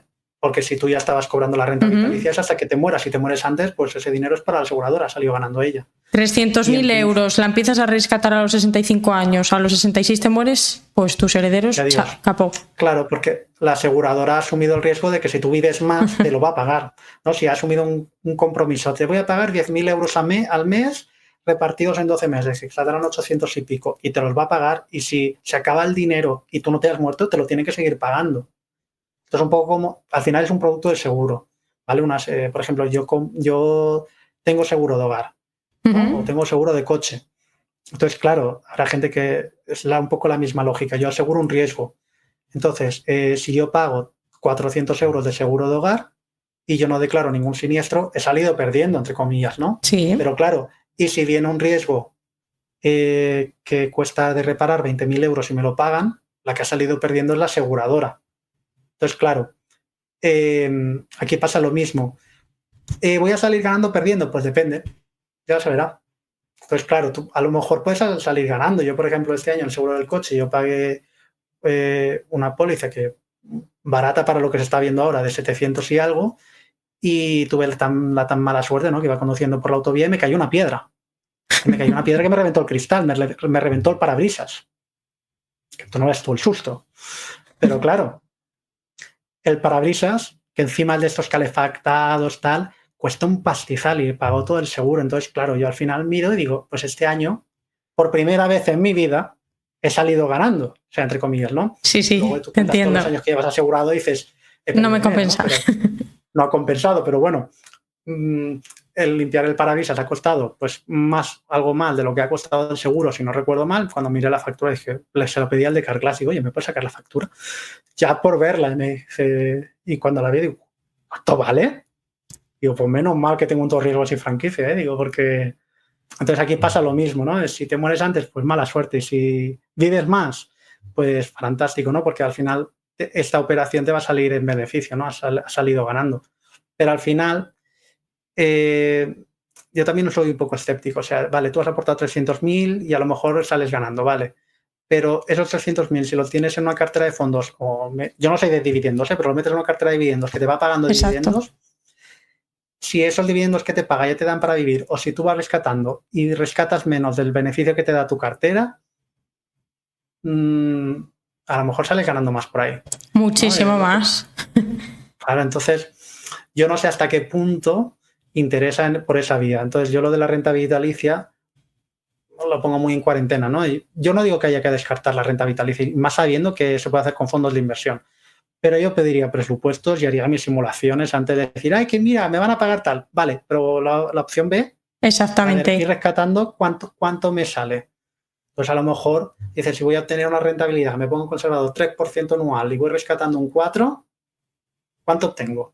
Entonces, a lo mejor ves que te salen los números. Entonces dices, pues mira, prefiero dejar un patrimonio a mis herederos, ¿no? Si tienes hijos, pues... Exacto, es que es el legado. O sea, tú has ahorrado durante toda tu vida 300.000 euros y ¿qué quieres? ¿Que a los 65 años te empiecen a dar rentas y hasta que fallezcas? O quieres pues ir una fase de... O sea, es que con fondos de inversión, acciones, ETFs, tienes tanta variedad de posibilidades, pues tienes un fondo de acumulación que lo puedes pasar pues eso, a un fondo de reparto súper conservador, que te reparta un 3% y dividendo anual de manera mensual incluso. Oye, que no, que quiero ir desinvirtiendo poco a poco en o sea, tienes tantas opciones y que el día de mañana tienes un accidente con el coche y te pasa algo y a tu hijo le va a quedar ese legado, todo ese ahorro, toda esa inversión que se ha ganado con el paso de los años y del esfuerzo, ¿no? De la otra manera, sí, yo te garantizo y te vendo seguridad, porque yo creo que la palabra es seguridad, de que tú sabes de que de los 65 en adelante no te va a faltar esa renta vitalicia, ¿no? Pero es que no, o sea, no te sirve de nada más. Sí, entonces, bueno, igualmente habría que mirar el contrato. A lo mejor hay alguna renta vitalicia, lo desconozco, que diga, bueno, si acabas de empezar te damos tanto, ¿no? Pero vamos, que es algo que hay que mirar y asegurarse. Pero vamos, a mí de entrada, por esto que comentaba, yo no lo veo. Y luego, ¿cuál era la pregunta? Que nos hemos ido aquí porque había otro tema y ahora se me acaba de olvidar. Tenía otros en la cabeza y se me ha olvidado. O sea, a ver, no había ninguna pregunta realmente, o sea, les estamos dejando fluir. Pues es que yo empecé a hablar sobre el tema de la renta... la herencia, La herencia. La herencia. Cuando no has hecho la renta vitalicia y espías, se hereda por el impuesto de sucesiones. Entonces, claro, el impuesto de sucesiones, como cada autonomía es un mundo, cada comunidad autónoma es un mundo, te tienes que ir a ver en tu comunidad autónoma cómo tributa eso, y a qué tipo y todo. ¿Vale? Y a lo mejor hay bonificaciones, ¿no? Por ejemplo, vi que había bonificaciones por seguro de vida en algunas autonomías. Y claro, esto técnicamente es un seguro de vida. Un PIAS es un seguro de vida. ¿Vale? Es un seguro de vida ahorro. Entonces yo no tengo claro si va por producto de inversión o por seguro de vida. Yo me inclino a lo de seguro de vida. Habría que preguntar a un asesor fiscal aquí. Y normalmente la tributación es peor. Pero habría que ver en la práctica cómo... Claro, yo no sé si ha habido mucha gente que se haya muerto con un PIAS. Porque claro, es un producto que tiene 15 años. 20 como mucho. No llega a 20 seguro. Yo creo que, no sé, tengo claro si es 2005 o 2007, pero vamos, estamos en 2025. Entonces, la gente que lo ha contratado en teoría es joven. Es joven. A ver, algún caso habrá. Algún caso pero habrá, sí, porque por ley de vida hay gente que muere antes de lo que toca, que eso es un drama. Yo que toco en funerales. Ya digo yo que es un drama cuando alguien se muere joven, cuando ves a las familias y destrozadas. Pero vaya que no... que habría que verlo, habría que preguntar a un asesor fiscal y sobre todo cada autonomía, ¿no? Porque yo he visto discrepancias muy grandes. Yo, por ejemplo, que soy de Alicante, pero vivo en Barcelona, he comparado los dos y es que no se parecen en nada. O sea, hay muchas diferencias. En Cataluña en general se tributa más, la Comunidad Valenciana tiene es un poco más simple, se entiende mejor, hay una exención de 100.000 euros, pero por ejemplo, creo que recordar que era Cataluña la que tenía una parte, unos 25.000 euros de seguro de vida que la Comunidad Valenciana no tenía. A lo mejor lo estoy mezclando, empecé a mirar y yo dije, madre mía, esto... Y además el tema de que al final va por impuestos de sucesiones, que además ya sabemos que como cada gobierno autonómico cambia y que cuando cambia el signo político cambia, entonces depende. Yo creo que en general, como es un seguro de vida, yo creo que tributará como seguro de vida y normalmente no están bonificados porque es un seguro de vida. Pero si va por producto de inversión como un fondo de inversión, normalmente aquí es distinto y va mejor. Pero vamos, impuesto de sucesiones. La respuesta simple es impuesto de sucesiones, cuando no es renta vitalicia, cuando no se ha hecho todavía. Si tuvieras que hacer una comparativa breve de plan de pensiones versus PIAs en cuanto a fiscalidad, diferencias, pros y contras de ambos, ¿cómo se lo intentarías explicar a alguien que pueda dudar, por ejemplo, entre ambos productos? Espero que después de este episodio tenga todas las alertas de warning todo el rato si alguien le va a ofrecer un PIAS, pero bueno, aún así, si alguien llegado a este punto se contempla la fiscalidad, bueno, atractiva iba a decir, las bonificaciones que puedes obtener de un PIAS frente a las de un plan de pensiones, ¿qué diferencias y similitudes hay entre unos y otros para terminar ahí de comprender realmente los beneficios? A ti te hago entre comillas, la gente no me está viendo, de uno frente a otro. Vale, pues yo voy a decir que al invitado que trajiste el otro día de plan de pensiones, Diego Costa, Diego. Plan de pensiones, he aprendido mucho de él, por lo tanto aprovecho para saludarlo y agradecerle sus artículos, porque si no fueran por sus artículos yo no hubiera aprendido nada o me hubiera costado más. Y un artículo suyo que leí, quiero recordar, en Value School es maravilloso. Entonces lo recomiendo, y además el capítulo que hiciste con él y además su canal de YouTube Matchbook, sí. esto. Tiene unos vídeos muy buenos y yo la verdad es que fueron mi base para entender el producto de planes de pensiones, ¿no? Porque yo lo contraté lo hice mal, ¿no? Lo contraté sin entenderlo 100%, lo entendía, pero aprendí mucho más con él y al final me reafirmé en mi decisión. Entonces, mi conclusión después de toda la investigación es que en un plan de pensiones, primero de todo, vas a tener menos comisiones porque la ley lo exige, porque tiene unas comisiones máximas por ley, que en el PIAS no. Entonces, por estadística, yo ya veo que siempre se cumple, salvo que venga ahora el regulador y regule los PIAS y haga una ley como Dios manda. Que debería de ser así, pero no lo es. Sí. Sería hacer copia-pega, es decir, lo que hemos dicho en plan de pensiones es aplicarlo a PIAS, ya está. El tema de comisiones máximo, no habría mucho más, ¿eh? Yo creo que con eso ya solucionaríamos muchos problemas. Quizás al ser un producto tan reciente, todavía no le han caído tantas demandas, denuncias, como para que se empiece a trabajar realmente en esa regulación. Puede que suceda, ¿eh? Sí, porque el plan de pensiones impuso una comisión máxima, que de hecho creo que el último en bajarla fue Mariano Rajoy, por esto mismo. Entonces yo creo que aquí tiene razón. Yo creo que como venían tantas quejas, al final, pues un gobierno, no por ser de un signo u otro, dijo, ostras, aquí hay un problema, vamos a atajarlo, ¿no? Entonces falta que pase lo mismo con los PIAS, ¿no? Que digan comisiones máximas y qué cosas no se pueden hacer, ¿no? Un plan de pensiones no puede comprar fondos con retrocesión en teoría, por esto mismo. Porque hubo un gobierno que lo dijo, porque vio el problema, ¿no? Entonces aquí falta que lo vean. Entonces, comisiones máximas. En teoría, con el plan de pensiones a nivel general vas a tener menos, porque la ley tiene unos máximos que el otro no tiene. Entonces, comisiones va a ser así. Y a nivel fiscal sería que en el PIAS no tienes ningún tipo de beneficio fiscal en la aportación y que en el rescate puedes tenerlo a la hora de hacer una renta vitalicia. Simplemente teniendo en cuenta que a lo mejor lo que te ahorras de impuestos, a lo mejor te lo acabas gastando en comisiones del producto y no te sale a cuenta. Por lo tanto, aquí tienes que hacer los números, ¿no? De cuánto pago y cuánto recibo. Y luego, por otro lado, en el plan de pensiones, yo sé que hay gente que le dice que le gusta hablar de deducciones y que luego vas a tributar más. Yo creo que es un lenguaje que a mí no me gusta. Yo creo que simplemente el plan de pensiones es un préstamo a interés cero del Estado. A ti el Estado te presta dinero, o sea, no te aplica una deducción. Ya aporta 1.500, que es el máximo legal, y me devuelven 300. No te devuelven 300. Te prestan 300. Y cuando los rescates, lo pagarás. Lo que pasa es que como has sacado beneficio, pues pagarás también por eso. Y entonces hay gente que cuando vende los PIAs te dice, no, pero vas a tener que pagar mucho más. Bueno, te pagas lo que te toca, lo que te has ahorrado.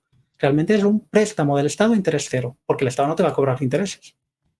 En tu mano está si poner a trabajar esos 300 euros que te han regalado, entre comillas, o gastártelo. Sí, claro, mi mentalidad es que realmente aunque tú visualmente veas en tu plan de pensiones 1.500, realmente tuyo son 1.200. Exacto. Y los otros 300 te los ha puesto el Estado. Exactamente. Que tú realmente ves que has aportado 1.500 ya, pero es que luego te va a llegar 300.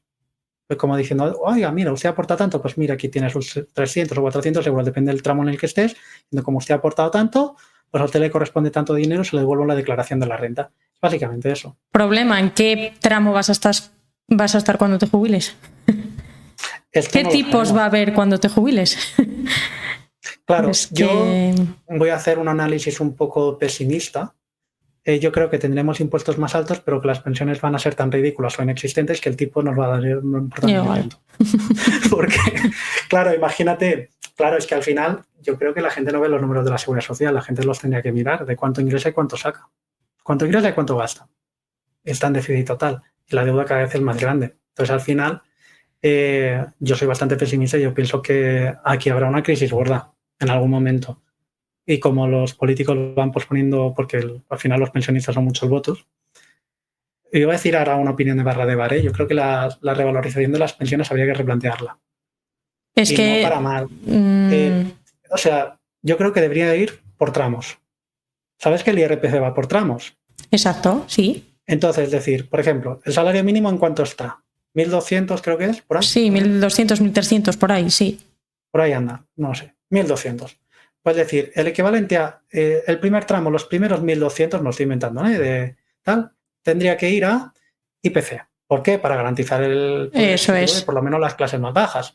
Porque yo entiendo que una persona que cobra 400 euros de pensión le tienes que subir por IPC por lo menos. Que hay gente que no, pero ya, pero cobra 400 euros, puñetas. Será un poco de lógica. ¿Vale? Que no ha aportado tal, pero a lo mejor tú no sabes la vida de esa persona, tenía una vida muy difícil, ha vivido a lo mejor varias crisis económicas y no ha podido aportar todo lo que te querría haber aportado y por un tema ya humanitario, ¿no? Entonces dices, vale, a partir de aquí, 1,5%, o sea, 1,5 veces el salario mínimo, vamos a dar el 50% del IPC. El 50%. No quiere decir, ay, pero entonces si gano 1.201, solo me sube la mitad. No, los primeros 1.200 te los subo al IPC y lo que exceda te lo subo a la mitad. Y dices, y a partir de ahí, resultado de la caja de la Seguridad Social. Tiene una pensión de 2.000 euros, perfecto, los primeros 1.200 se los subo por IPC, los siguientes 600 se los subo a la mitad del IPC y el resto, resultado de caja de Seguridad Social. Negativo. ¿Negativo? Pues negativo. Entonces, si tú cobras 2.000 euros y la caja y la Seguridad Social ha perdido un 30%, pues entonces esos 200 euros que no has cedido te tengo que aplicar una bajada del 30%. A lo mejor el resultado neto te sale positivo o no. Exactamente. Pero claro, va vinculado por lo menos a la Seguridad Social. Entonces, decir, y si tienes superávit, lo que decía antes, como antes había dicho, la mitad del IPC, lo mismo, la mitad del IPC, y si la Seguridad Social está en beneficio, pues ese dinero, el excedente del IPC, por ejemplo, gana un 10%, pero ya te subir un 10%. Te subiré, si el IPC ha sido un 3%, te subiré a ese tramo también el 1,5%, la mitad del IPC, y el resto se guarda. Porque luego ya sabemos que vienen crisis y ya vienen problemas. Entonces, que la caja de la Seguridad Social tenga... Y que no sea una caja de donde se meta todo en cash. Yo tendría un fondo soberano a lo Andorra o a lo noruego, que tienen un fondo soberano que invierte en fondos de inversión, invierte en acciones, invierte en bonos. Y yo creo que esto es mucho más interesante, porque al final genera un patrimonio para el país y para los futuros jubilados que garantizando el sistema. Ahora mismo lo que tenemos es un desastre.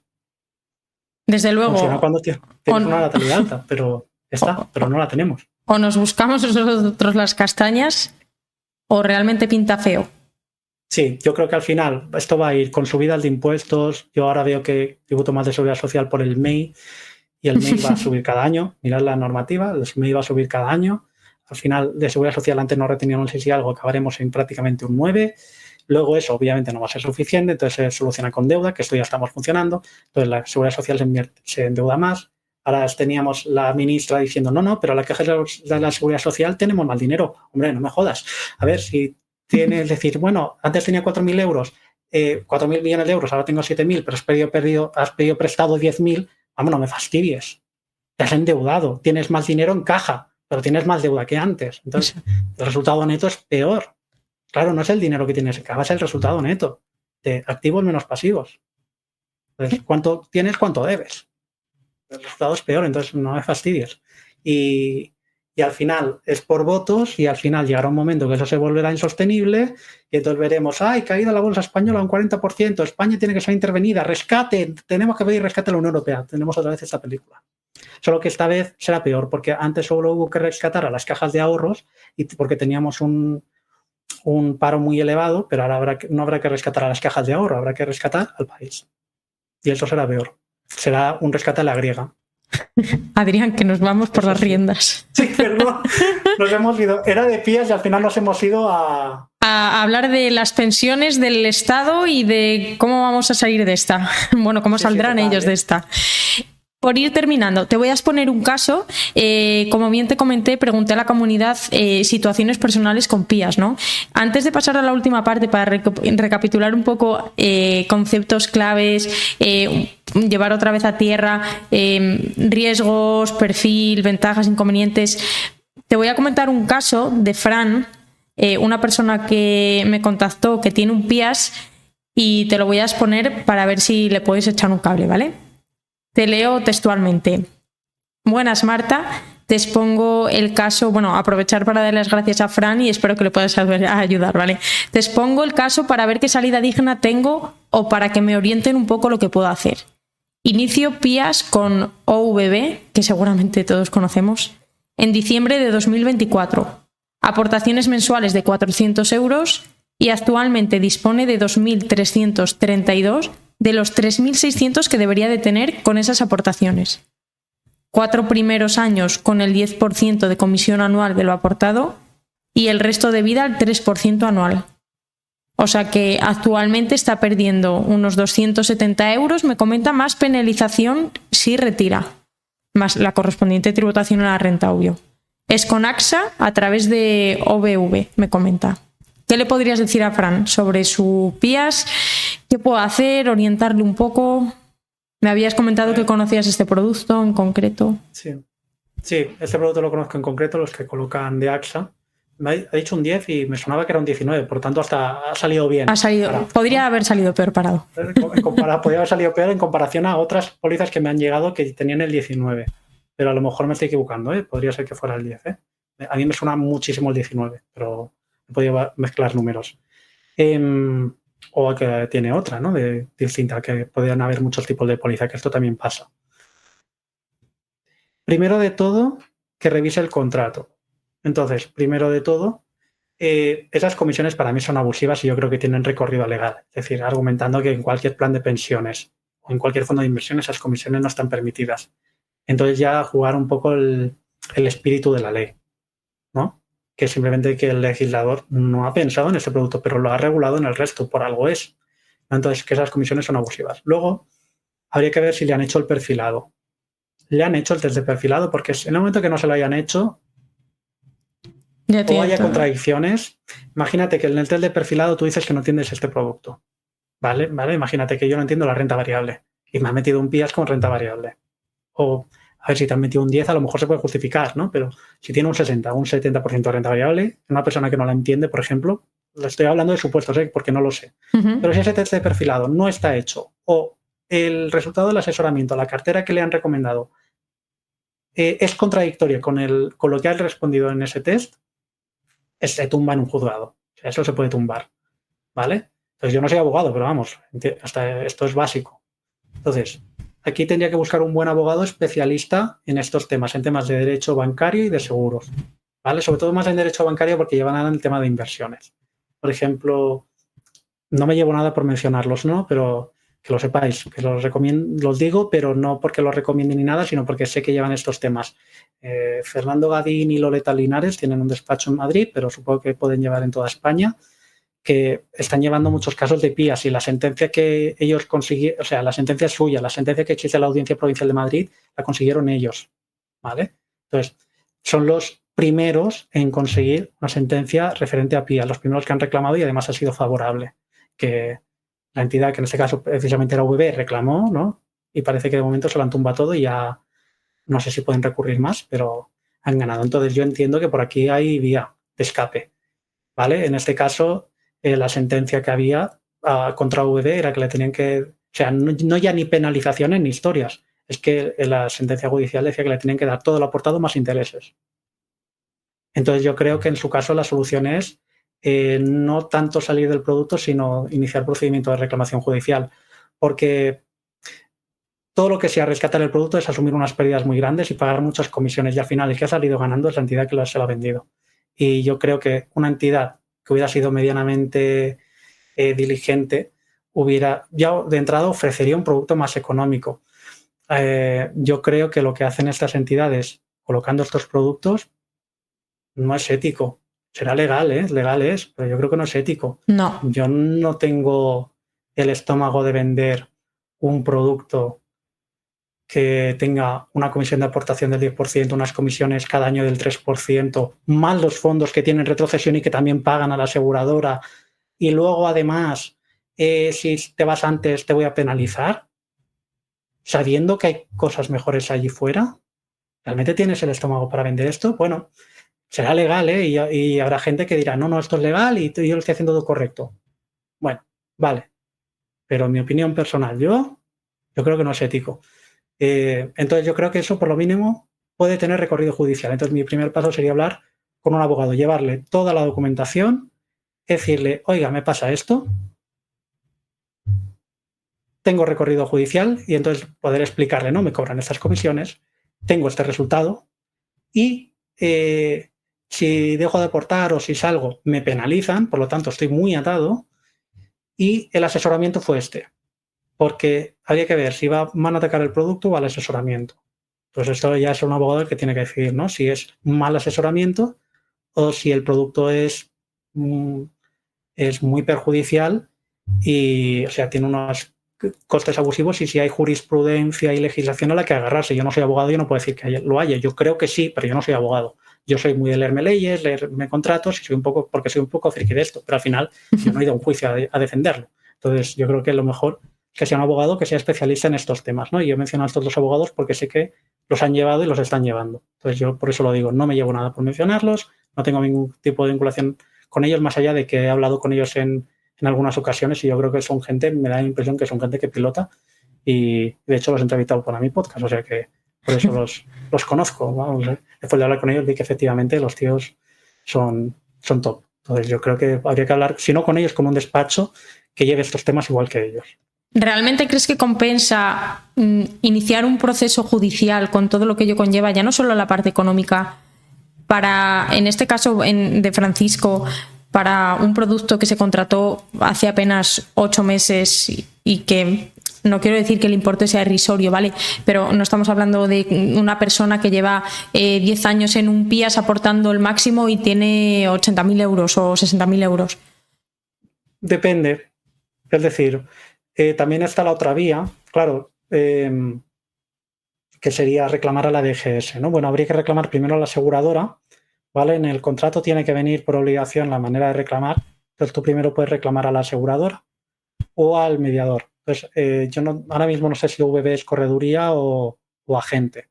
Si es agente, yo tiraría directamente a la aseguradora, y si es correduría, se pueden hacer las dos cosas. Entonces aquí yo creo que está más gris.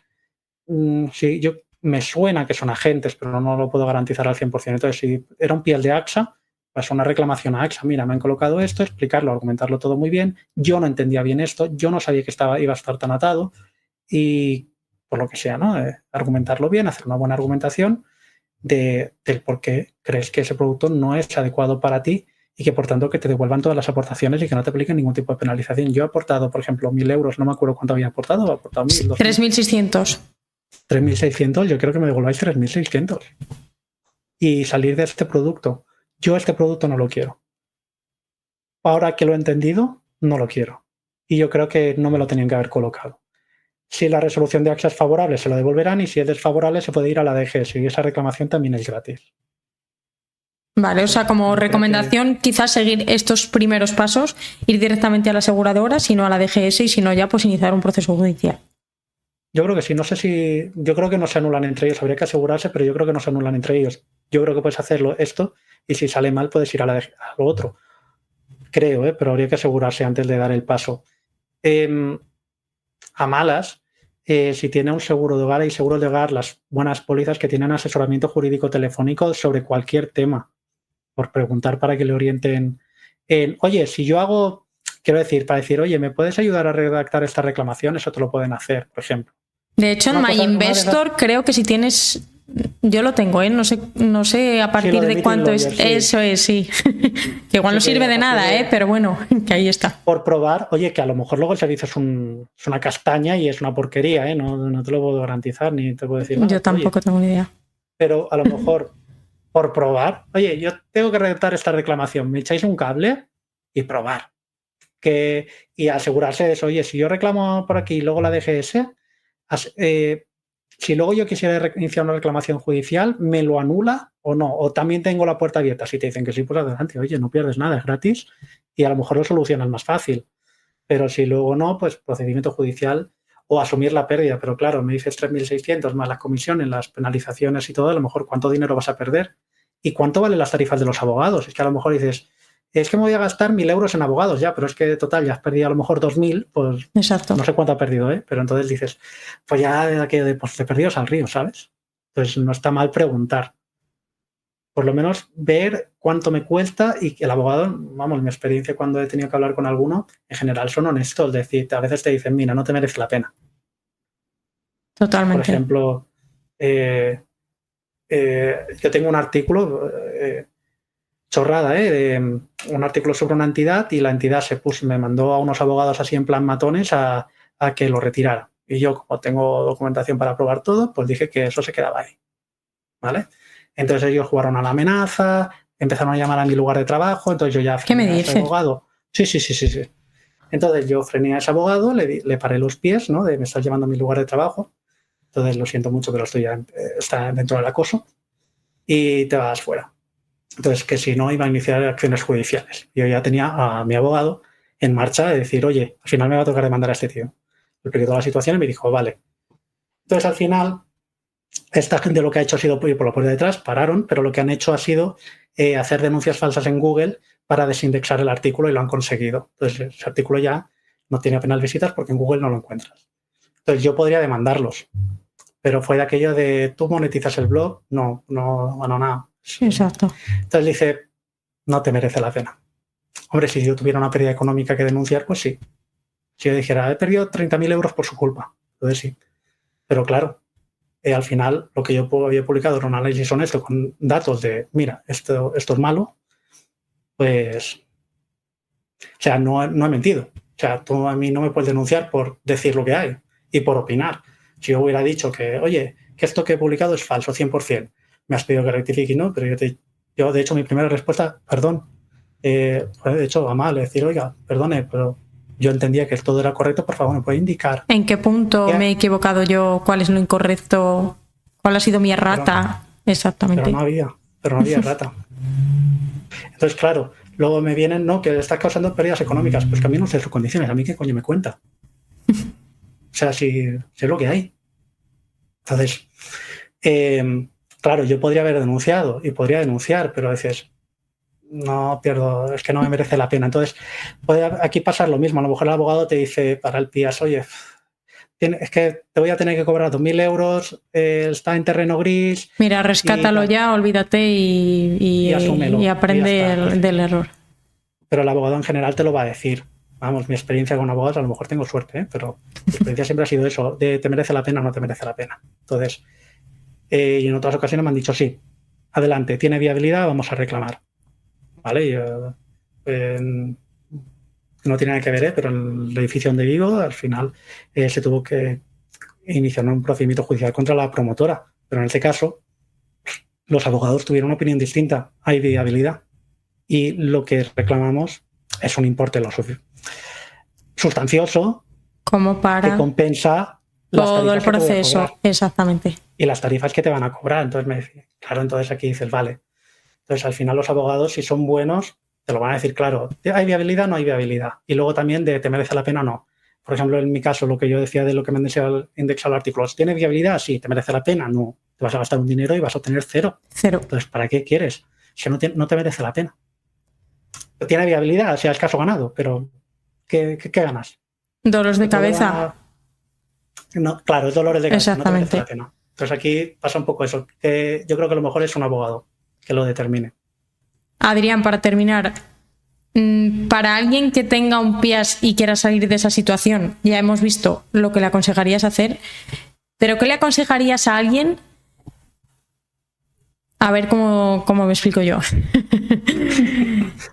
¿Qué le aconsejarías a alguien al cual le están intentando o le están ofreciendo un PIAS? ¿Qué consejos le darías para esa persona? A ver, a lo largo de todo el episodio ya hemos dicho innumerables razones y lo hemos expuesto súper bien y súper detallado, pero si tuvieras que resumirle muy resumidamente para alguien que le están ofreciendo un PIAS, ¿qué consejos le darías? ¿Qué es lo primero que tiene que fijarse? ¿Qué no? A modo de recapitulación de todo lo que hemos estado hablando. Que espero que se haya escuchado el episodio entero para saberlo, pero bueno, para resumir, sí. Pues yo creo que lo primero de todo es escuchar, pero no creerse todo lo que te digan. Yo me acuerdo que tengo una máxima, no te fíes de tu banquero. Esto aplica también aquí, aunque sea de un producto asegurador, aplica lo mismo. No te fíes, pero escucha. Toma nota de todo. Y si no lo tienes para apuntar, nota mental, pero acuérdate de todo lo que te dice. Y no decir que sí. Decir que te lo vas a pensar. Y luego pedir toda la documentación en papel, o por escrito, en papeles que te lo pueden mandar por email, ¿sabes? Pero, por ejemplo, vale, pero mándame toda esta información en documento, por favor. Quiero ver el contrato. No el contrato cuando lo firmen, no. El contrato ahora. Y quiero tener unos días para pensar. Para leérmelo. No, yo te digo semanas porque los contratos de PIA son de 50, 70, 80 páginas. ¿Un fondo de inversión cuánto es? 6. Como mucho. Sí, pues, como muchísimo. Entonces, claro, un fondo de inversión puedes y mirarte el informe qué cartera lleva, lo puedes hacer en un cuarto de hora. Yo, a ver, quien no tenga práctica a lo mejor tarda mal, ¿no? Pero yo te lo puedo hacer en 10, 15 minutos. Para por lo menos entenderlo, ¿no? Entonces, si alguien que no es ducho en inversiones, pues a lo mejor tarda una hora, pero vamos, que ya está. Esto no, esto van a ser semanas. Yo, de hecho, para entender los PIAs no ha sido de hacerlo en media horita. Han sido días de leerme mucha documentación, de entender lo que dice la normativa. Esta parte no se entiende porque los contratos de PIAs tienen muchas partes que no se entienden. Entonces, y a partir de aquí, cuando te lees el contrato, preparar tus preguntas. Oye, he visto esto. Entonces yo, por ejemplo, una de mis preguntas en general cuando hice el Mystery Shopping, ¿no? Parte involuntaria porque yo realmente buscaba un asesor y otra ya pues voy a investigar el producto, ¿no? En otras ocasiones. Es decir, vale, estas son mis preguntas. Entonces yo pregunté, ¿qué pasa si la aseguradora quiebra? Que estas comisiones yo creo que son elevadas. Realmente estoy en lo cierto porque me veo que me cobras esto, me cobras esto, están los fondos en clases con retrocesión, creo que es alto. Entonces, ¿no hay una opción mejor? ¿No? Por ejemplo, imagínate son preguntas ejemplo, a lo mejor el PIAS que te venden es maravilloso y está todo en clase institucional, una comisión de gestión muy baja y esa pregunta no hay que hacerla. Pero a lo mejor está la pregunta de, oye, tengo una comisión de aportación del 15%, del 10%, del 5%, una comisión de aportación del 3%, una comisión de gestión del 1,5%, fondo tal. Entonces, esto yo creo que es muy caro. ¿No hay una opción más económica en otro producto que encaje mejor? Luego preguntar bien el tema fiscal, todo, en fin. Al final, obtener toda la información. A partir de aquí, lanzar todas las preguntas y habrá en casos que una vez te lo has leído dices, yo no firmo esto ni loco. Por ejemplo, yo hay PIAs de 2 PIAs concretos que cuando lo lees dices, yo no lo firmo ni loco. El que tiene una comisión de aportación del 80% el primer año y el resto un 8%, yo ese no lo firmo ni loco, no me hace falta ni preguntar. Yo esto no lo firmo. Y habrá otros que puedes decir, bueno, es caro, tal, bueno, todavía lo puedes preguntar, ¿no? Yo al final yo creo que no hay que contratarlo, ¿no? Pero bueno, que al final es que si te llega, leértelo bien y si ves que es muy caro y tal, o lo descartas o preparas todo el guión de preguntas que quieres hacer para ver si realmente te interesa. Yo espero que cuando la gente escuche este episodio la normativa haya cambiado y entonces haya llegado un gobierno y haya dicho comisión máxima de gestión 1,5% como en los planes de pensiones, las clases tienen que ser institucionales y entonces estas preguntas serán mucho más sencillas y que hay que hacer un documento más sencillo para que todo el mundo lo entienda. Otra cosa que he detectado que a mí es que esto es una barbaridad. Hay PIAs que tienen en la estimación de costes que a mí no me salen los números, que están muy bajas. Hay un PIAs que tienen gastos corrientes en el documento de datos fundamentales 1,51, creo recordar. Y entonces yo le hice la pregunta a la persona que me lo vendía. ¿Cómo puede ser que diga gastos corrientes 1,51 cuando la comisión de gestión es 1% y los fondos que lleva son todos con retrocesión y la comisión media más o menos ronda el 1,8? A mí me sale 2,8. Entonces, ¿está mal el documento de datos fundamentales? Entonces, no, es un documento regulado, tal, pero a mí no me salen los números. Entonces, que hay veces que incluso a lo mejor la respuesta no... Ya digo, hay es que las cifras de comisiones que dan estimadas no salen. Al final, cuando tú comparas el contrato con... Por eso digo que no os fiéis todo solo del documento de datos fundamentales, también leerse el contrato, a ver las comisiones que dice el contrato, que lo que dice el contrato va a misa. Lo de documento de datos fundamentales es estimación. Y la estimación puede estar hecha... Parece que nadie se la mira, porque ningún regulador, porque si no, eso no pasaría... Vamos, eso lo tenía que haber cambiado el regulador. Habéis dicho, oiga, usted no puede publicar este documento, pero lo están publicando. Es decir, que no lo han mirado.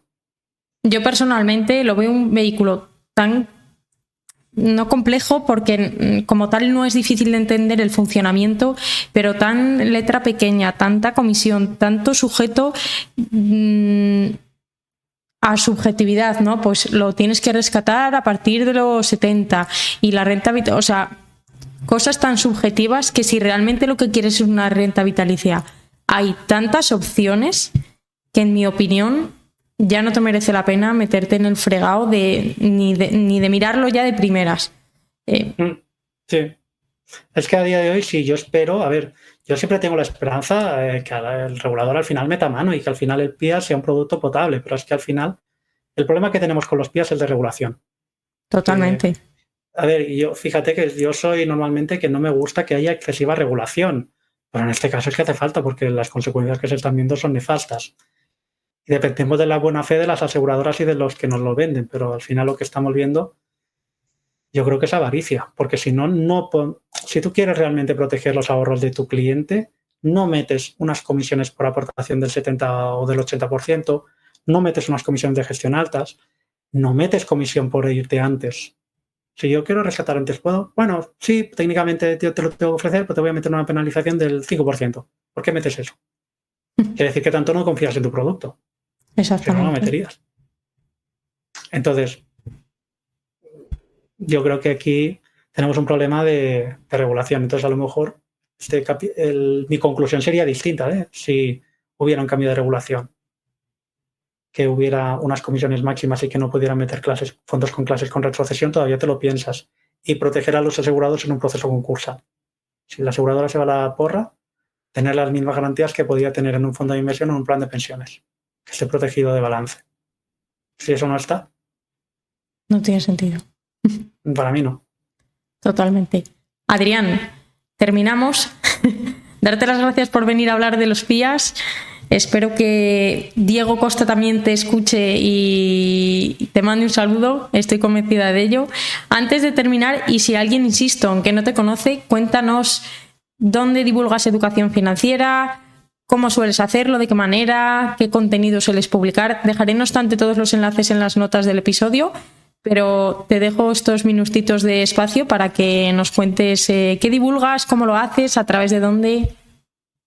Pues bueno, esto nace a través de una recomendación de una amiga a la cual pues le ayudé un poco en entender todo el tema de finanzas y me dijo, oye, Adri, tú tienes que publicar esto que me has pasado y todo lo que tú me has explicado lo tendrías que explicar a todo el mundo.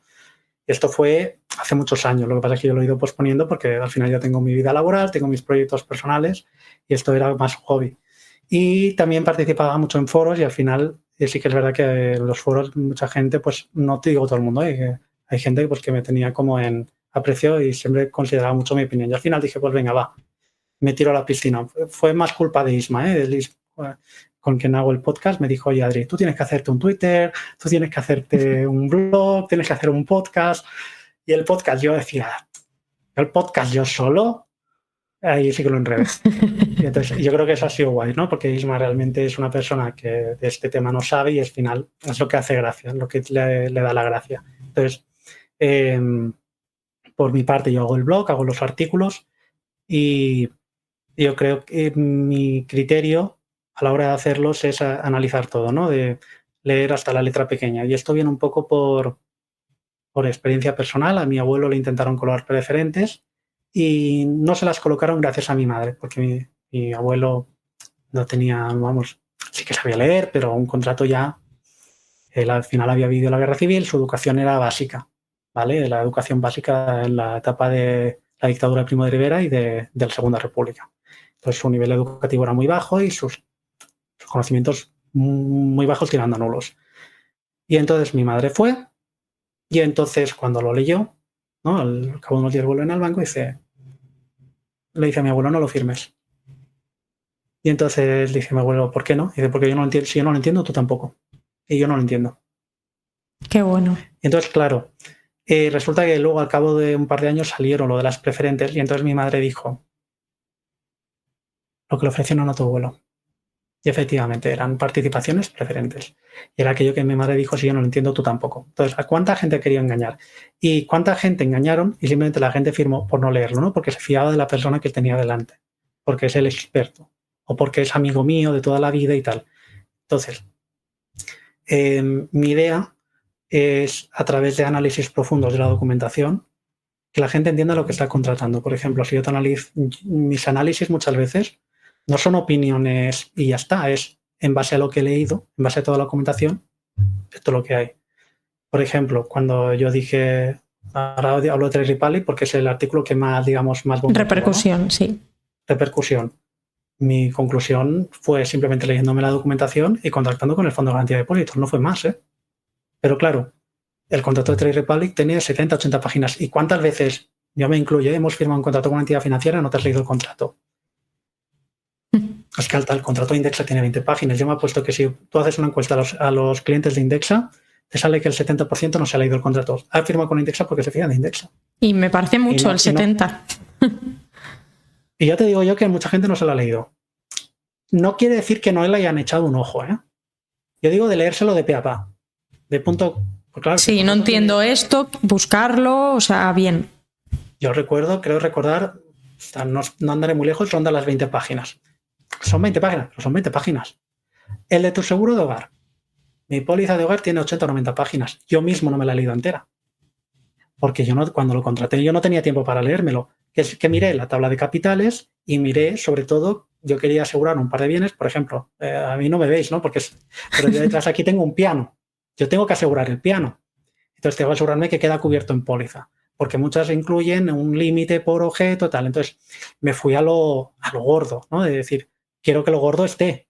Que si luego tengo un problema porque no me cubre la cisterna del váter, bueno, cisterna del váter, ¿qué me va a costar? 80 euros. Pero coño, ya no me costó, no sé si cuesta 9.000 euros.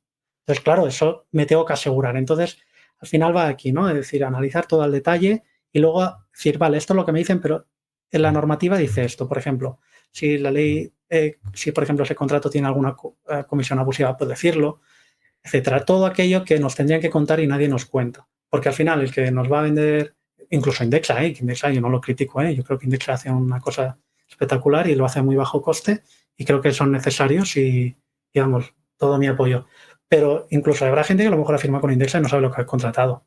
Yo he visto en foros a gente, lo he visto, gente criticando Indexa porque había perdido un 10% en la etapa del COVID. Coño, ¿qué esperas? ¿Tú entiendes lo que has contratado?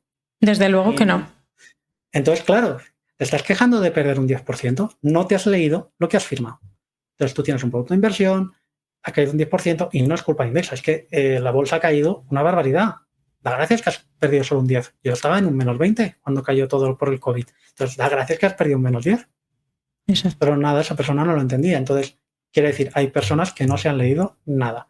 Habrá gente, ya te digo, yo creo que habrá un 70% mínimo que no se lo ha leído y dentro de ahí, pues habrá una parte importante que le habrá echado un ojo y sabe lo que ha contratado y habrá otra parte que no tiene ni puñetera idea, que no sabe ni lo que tiene. Qué bonita historia. Claro.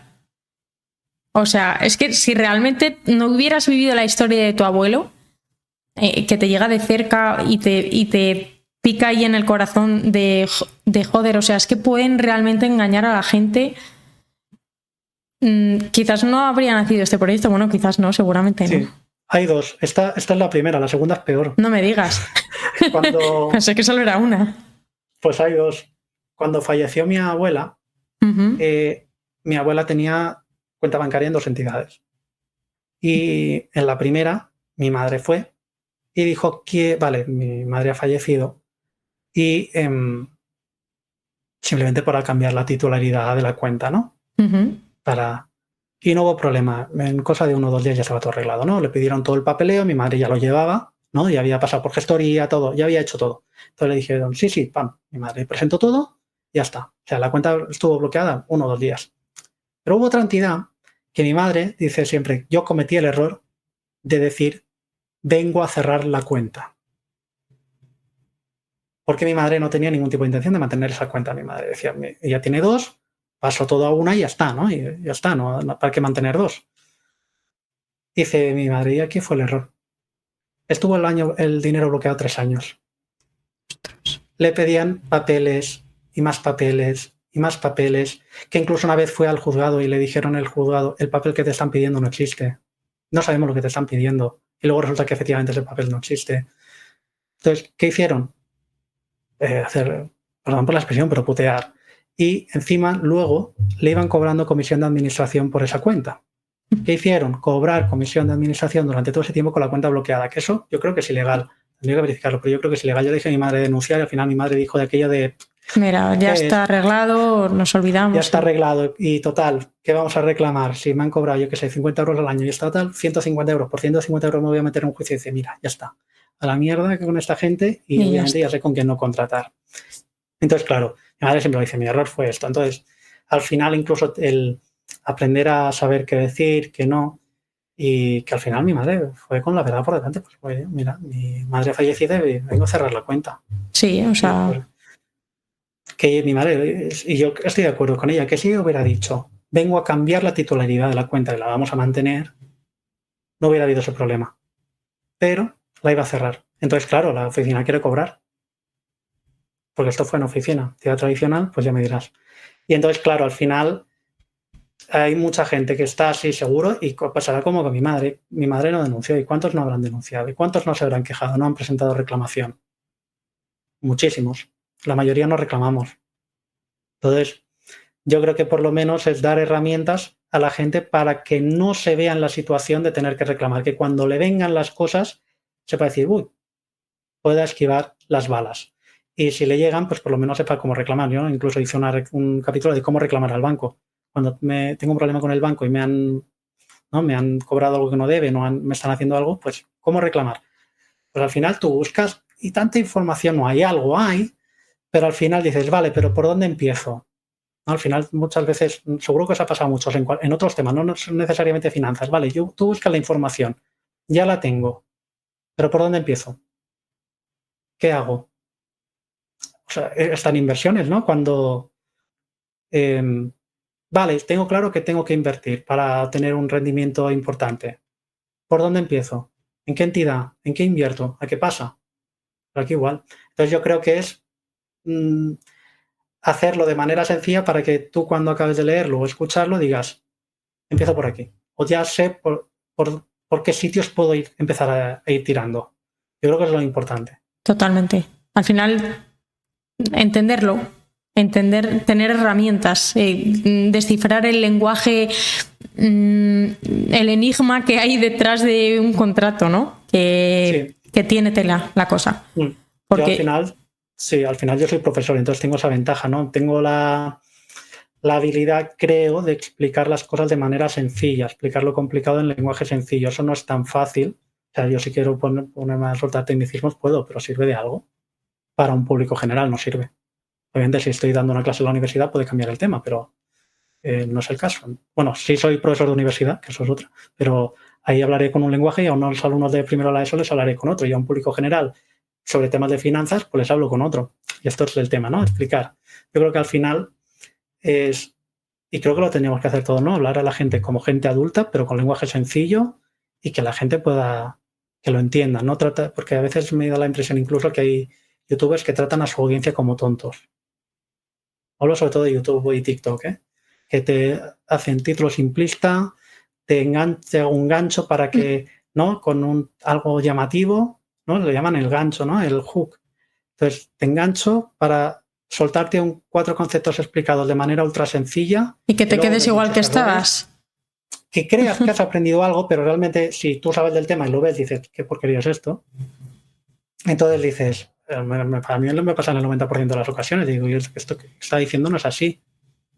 Entonces, o que no es exactamente así. Entonces luego dices, luego hay un 10% que sí hay gente que sí que es buena, ¿no? Por ejemplo, yo siempre digo que La Pizarra de Andrés, por ejemplo, es un canal que a mí me genera cierta gracia porque por lo menos el tío sabe. Y sí que yo creo que tratas a su audiencia un poco como tontos a veces, pero dices, bueno, pero por lo menos sabes lo que dice. No me gusta que trate a la gente como tontos, esto es lo que no me gusta, pero bueno, a algunos. Entonces dices, bueno, pero yo creo que al final la gente hay que tratarla como gente adulta e inteligente, porque yo creo que la gente, en mayoría, somos gente adulta e inteligente, simplemente yo soy ignorante en muchos temas y todo el mundo lo es. Entonces, si yo sé de esto, lo puedo explicar de manera sencilla, pues en mis ratos libres lo hago y ya está. Entonces, lo intento hacer así, no sé, los que me habréis leído ya lo sabréis, ¿no? Hago artículos a veces muy largos, pero intento que sean potables, ¿no? Que no se haga pesado leer. Seguro que hay libros de 200 páginas que son un tocho y que se hacen muy pesados, y hay libros de 500 páginas, me ha pasado, que un libro de 500 páginas se me ha leído en un mes. ¿Por qué? Porque el libro es bueno y me gusta, me engancha. Pues un poco así, ¿no? Es decir, que sea fácil de entender. Y luego en el podcast lo hacemos en modo conversación. Yo, de hecho, le paso a Isma un guión con preguntas y tal, y yo me hago una especie de guión de respuesta, ¿no? De acuérdate de decir, exacto. Pero al final, ¿sabes qué pasa? Que Isma, como no sabe, ¿qué pasa? Que salen las preguntas que yo no he pensado, pero que él tiene. Y dice, ostras, pero esto... Pero es lo bonito, porque... Claro, y entonces...